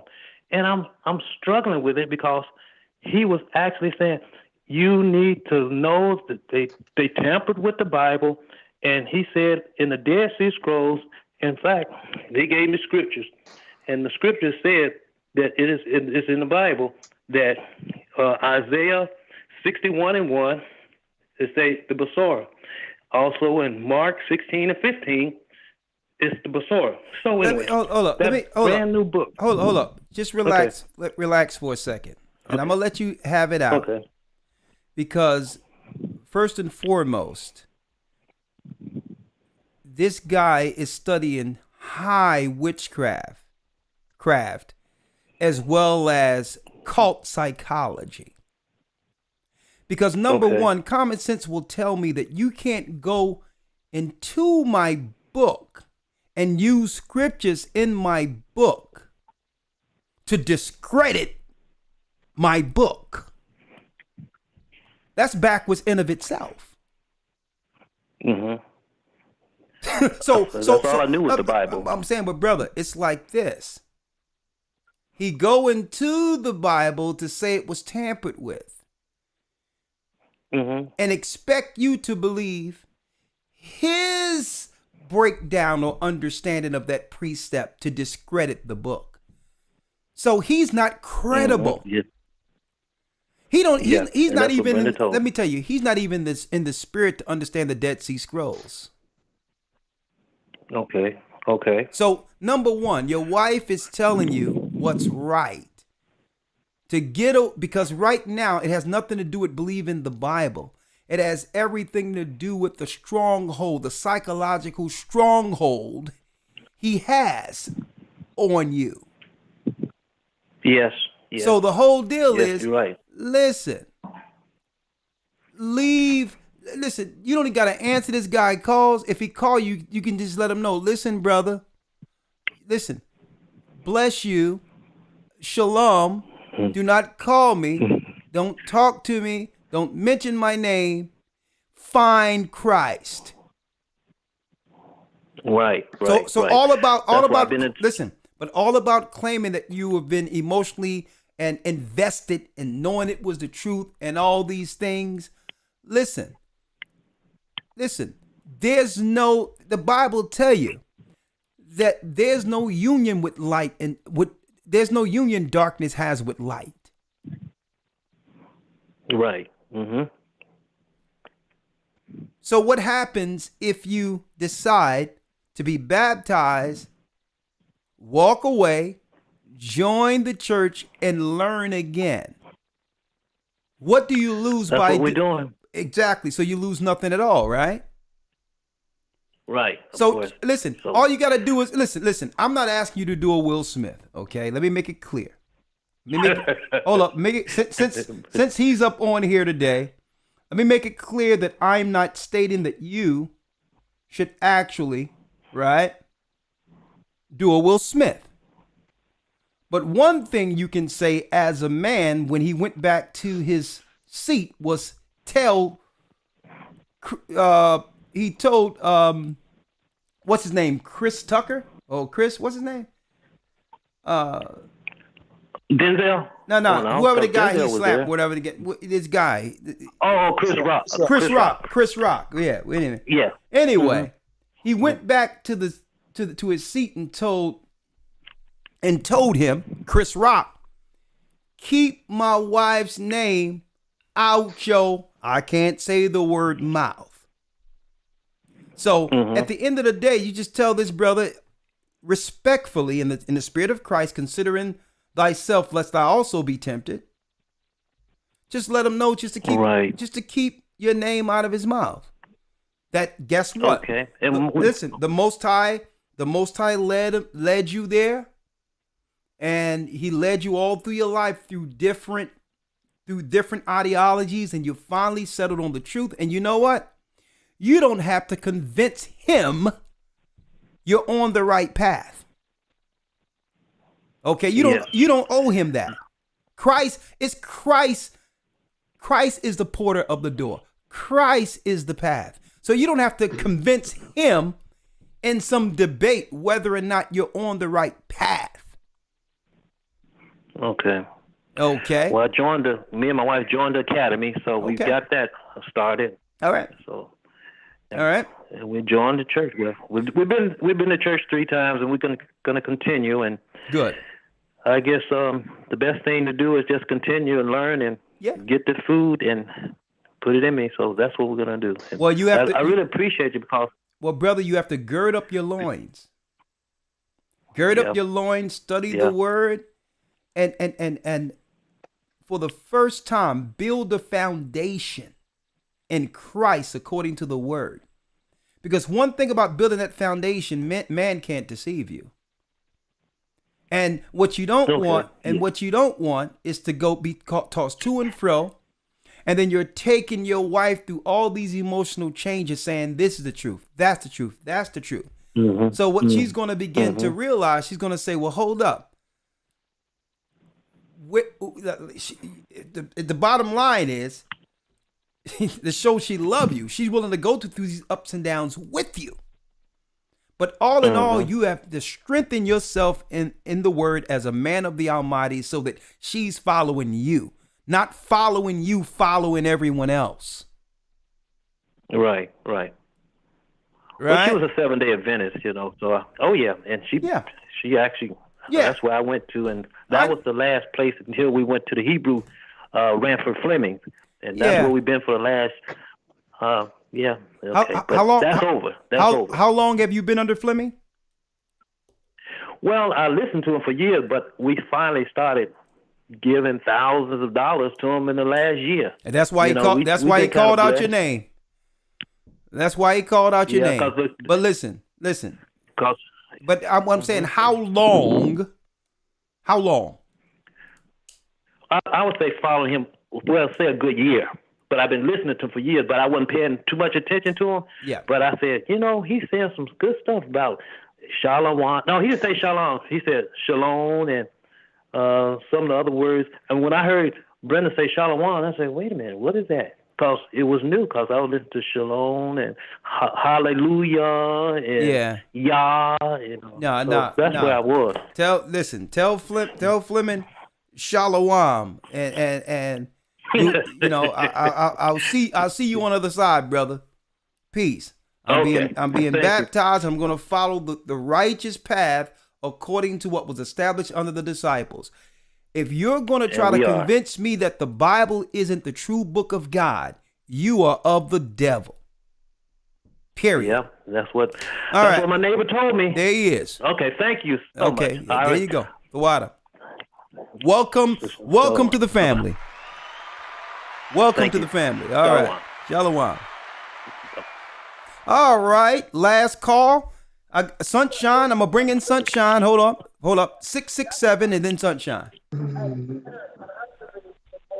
Oh, no. There's too much noise there. All right. Ready? Sunshine, you got to jump right in because we're limited time. And you know what? Man, I made some lasagna, elders. And I'm going to tell you, for the first time I did something different, right? I didn't have enough sauce to go on the top of that thing. I layered it up. I mean, one day I'm gonna put a camera on and show y'all what I be doing up in that kitchen, man. But anyway, well, Elder, if you don't mind, you're making me like a little curious. You did something different. I did something different. If you have a little extra, just put a little side for me. Oh yeah, man. I'm a Gabar, Elder Gabar. I'm gonna cut you a piece of this thing. Okay. Elder, I mean, it's like lasagna, like manna floated down. Well, only if you made enough. If you didn't make, you could. I don't want you to go hungry. There's enough. I mean, it was like it floated down like manna. Okay. Let me tell you something about this, man. I was because sometimes, I put a little extra stuff on it. And instead of ricotta cheese, I use, since I was in the Greek islands and all that, I use feta, which is the most expensive goat type cheese with a little milk, and I blended it in instead of the ricotta, so I don't want that mushy taste, right? Hold up. Let me show you. Let me show you what I did. And I laid that thing down with some extra cheeses I'm not going to tell you about, but I made a special sauce. But before I do anything, I take a little olive oil, put it in there, and I take the onions and a little garlic and saute that thing up with grass-fed beef, and I put a little sauce, my own seasons in it, right, to layer that thing. Now, I take a little bit of the sauce and put it on the top so that my layer can be nice and so it don't have that rubbery taste for the lasagna at the top. Organic lasagna too. 90 seconds. Check out what I did. I was all out of sauce and there was a little jar, Elder Lawya, of pizza sauce. And I'm like, this is all I got. So what I did was all the little scrapings that was in the bottom of the pan, I put the pizza sauce in there and stirred that thing up with all the juices that was left because I was out of sauce and meat. And I layered that thing at the top of the lasagna and threw 60 seconds. And threw that thing in for 45 minutes. Gabar, if you want to come grab some tonight, you can get it, man. I'm going to tell you, it have to be. And I made a salad with my own type of dressing with a little honey, lemon, Italian seasons, vinaigrette. That sounds so. Listen, that sounds so good. Whip right? that thing up. Let me tell you. Listen, that sounds so good that, I'm 49 years old. I never cooked in my life. You want to make me want to like learn how to cook now. Gabar, let me tell you, it's manna. I'm going to cooking school tomorrow. That's how good that sounds. Let me tell you. I want to be able to do that. Man, let me tell you, man. And then we had the little pesto sauce on the side. 10 seconds. I split open a roll and put a little churned butter unsalted with some garlic, some salt, and some oregano, and I toasted that bun right there with it. And I had the honey lemon sauce to go to the salad. My wife is gonna be looking at me like, "Who? So you mean Elder Rawchaa inspired you to cook, and I didn't?"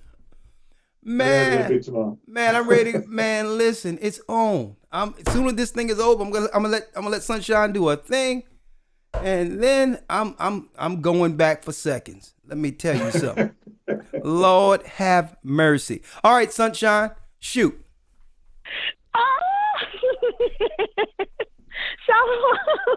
Hi, Elder. How you doing? Sunshine? How we doing? All praises to the Most High. That sounds delicious. Oh yeah. Shalom. Hi. It was some regular organic pizza sauce in a little thing, and I poured that thing over there. I'm like, yo, this is a new vibration. But talk to me. Praise the Most High. Elder. Oh, yes. Praise the Most High. Shalom. Come on, let's go. Elder. Oh, wow, this topic. It is a major topic, and it's an emblem of exactly how they have herded us, the masses from left to right and presently upside down. And it's also a reason why Christ said in navigating this very wicked world that by grace we can now see that we must be wise as serpents yet harmless as doves. And when we are told to look at this or instead of that, many of us do in droves follow. And it's the same thing that happens cyclically. It's like the 2020 medical campaign we were told to be a part of by mass media coercions in droves that we most followed. And we are now mentally, some of us, those who decided to go down that road, and physically breaking because of the choice to follow that coercion. And when we were told to breathe again, maskless, the world let out a sigh of relief in hopes of getting back to normal, as if the media is the world's God. And now we are made to look at the announcement that grown black kings are a fantasy and should instead either be slapped around by not only their own brothers, but anyone who feels to do so, male or female, among nations, making the king's theme to the world as further accessible in this world to be demeaned or taken down without any pushback, and as hyper-emotional or rather than strong. Or these same kings can be so-called legally imprisoned in abundance without pushback as well. So the slap, it's like a symbolism for what the controllers are proclaiming our level of power in our hands would be once the grievous oppressions they have in store for us comes to the full sight and in full experience. They have nursed this climate of depravity, and many, and we are constantly inundated with feelings of illnesses, death, scarcity, and no hope. And they have reduced the local police task force and perfectly healthy people dependent on this medical complex, and created more and more social dependencies encouraged by lower motivation to take wages over stimulus checks, and created fluidity that confuses the basic understanding between what makes a man, woman, or child, and what determines legal access for how men, women, and children or slaves of Babylon are used and abused. And they're changing true freedom by obedience to the Most High to false freedom by looseness to the do as thou wilt mentality. And all this is happening, this nursing of this frantic confusion and frenzy, while there's actual wars and rumors of wars between nations or races, kingdoms and countries and realms. But despite the fiery darts that they continue to put forward, we can see that the fallen and those who work for them in conspiracies against us, throwing those darts our way, we know that the foolishness and the foolish rulers over us, that is leading countless of the people in a lost delusional state to that wide road to hell is inevitably coming to an end. Wrap it up. Babylon, like you Wrap said, it up, Sunshine. Wrap it up. Okay.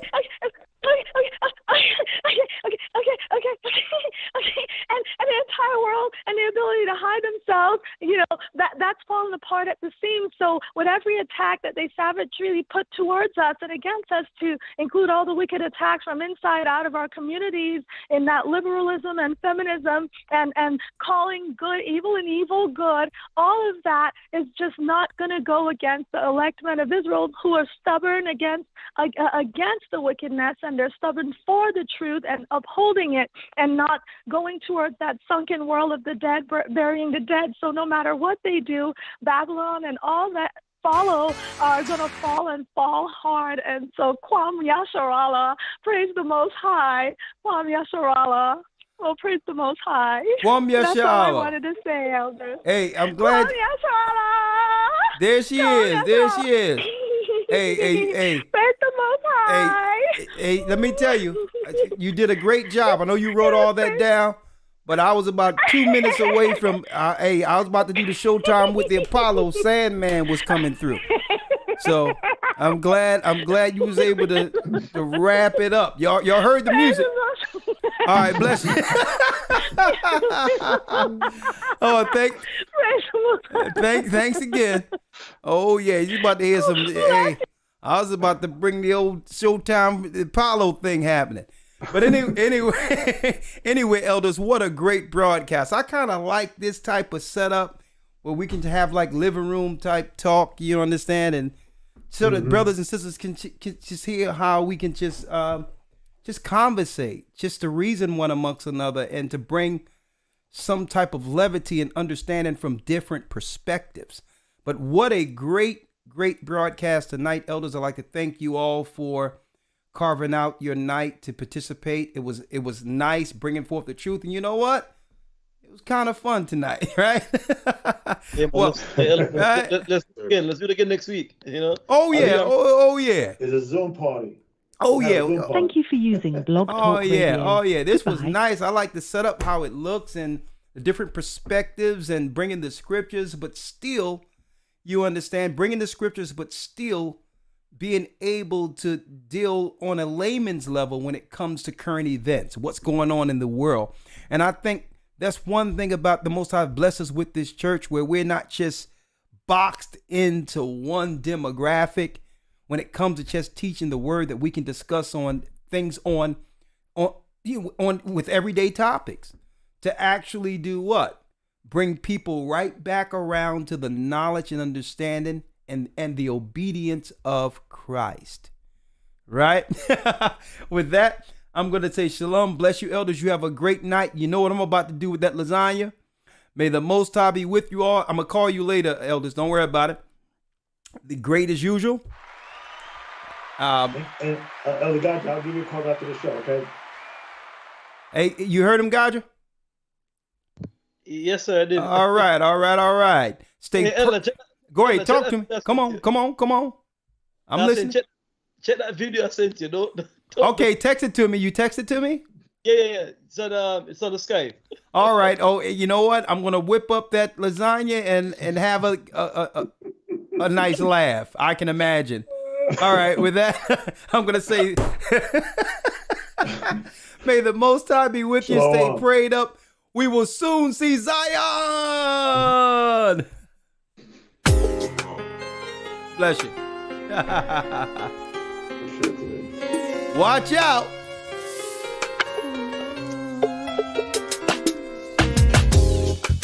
The East is where we're from.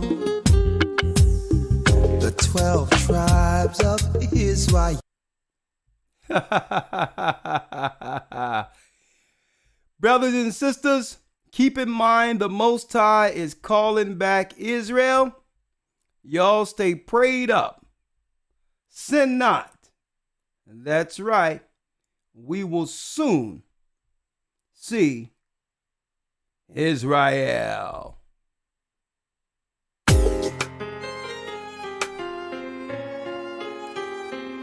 Oh,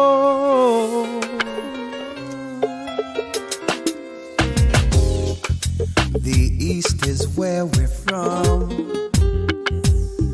The 12 tribes of Israel.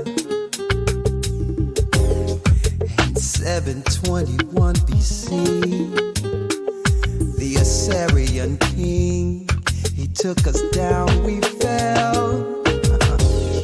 With a great escape we went through the Euphrates. The Lord held the water still.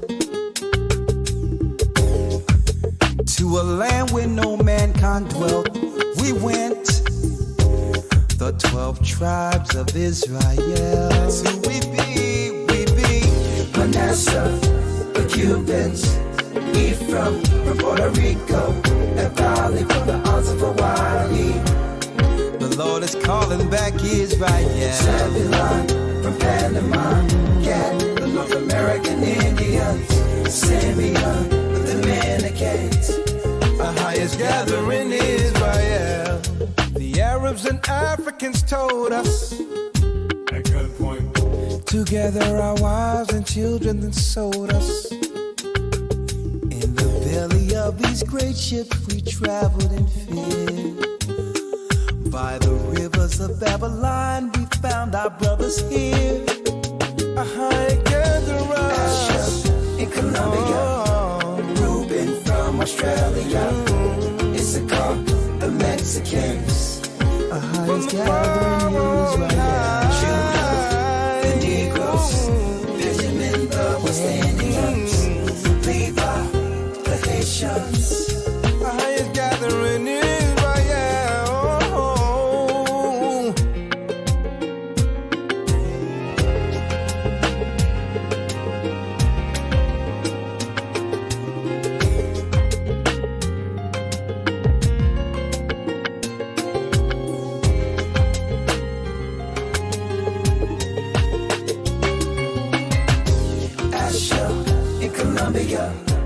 Reuben from Australia, Issachar, the Mexicans. That's who we be. Judah, the Negroes, Benjamin, the West Indians, Levi, the Haitians, Manasseh, the Cubans, Ephraim from Puerto Rico, and Valley from the Isles of Hawaii. The Lord is calling back Israel. Zebulon from Panama, Gad, the North American Indians, Simeon, the Dominicans.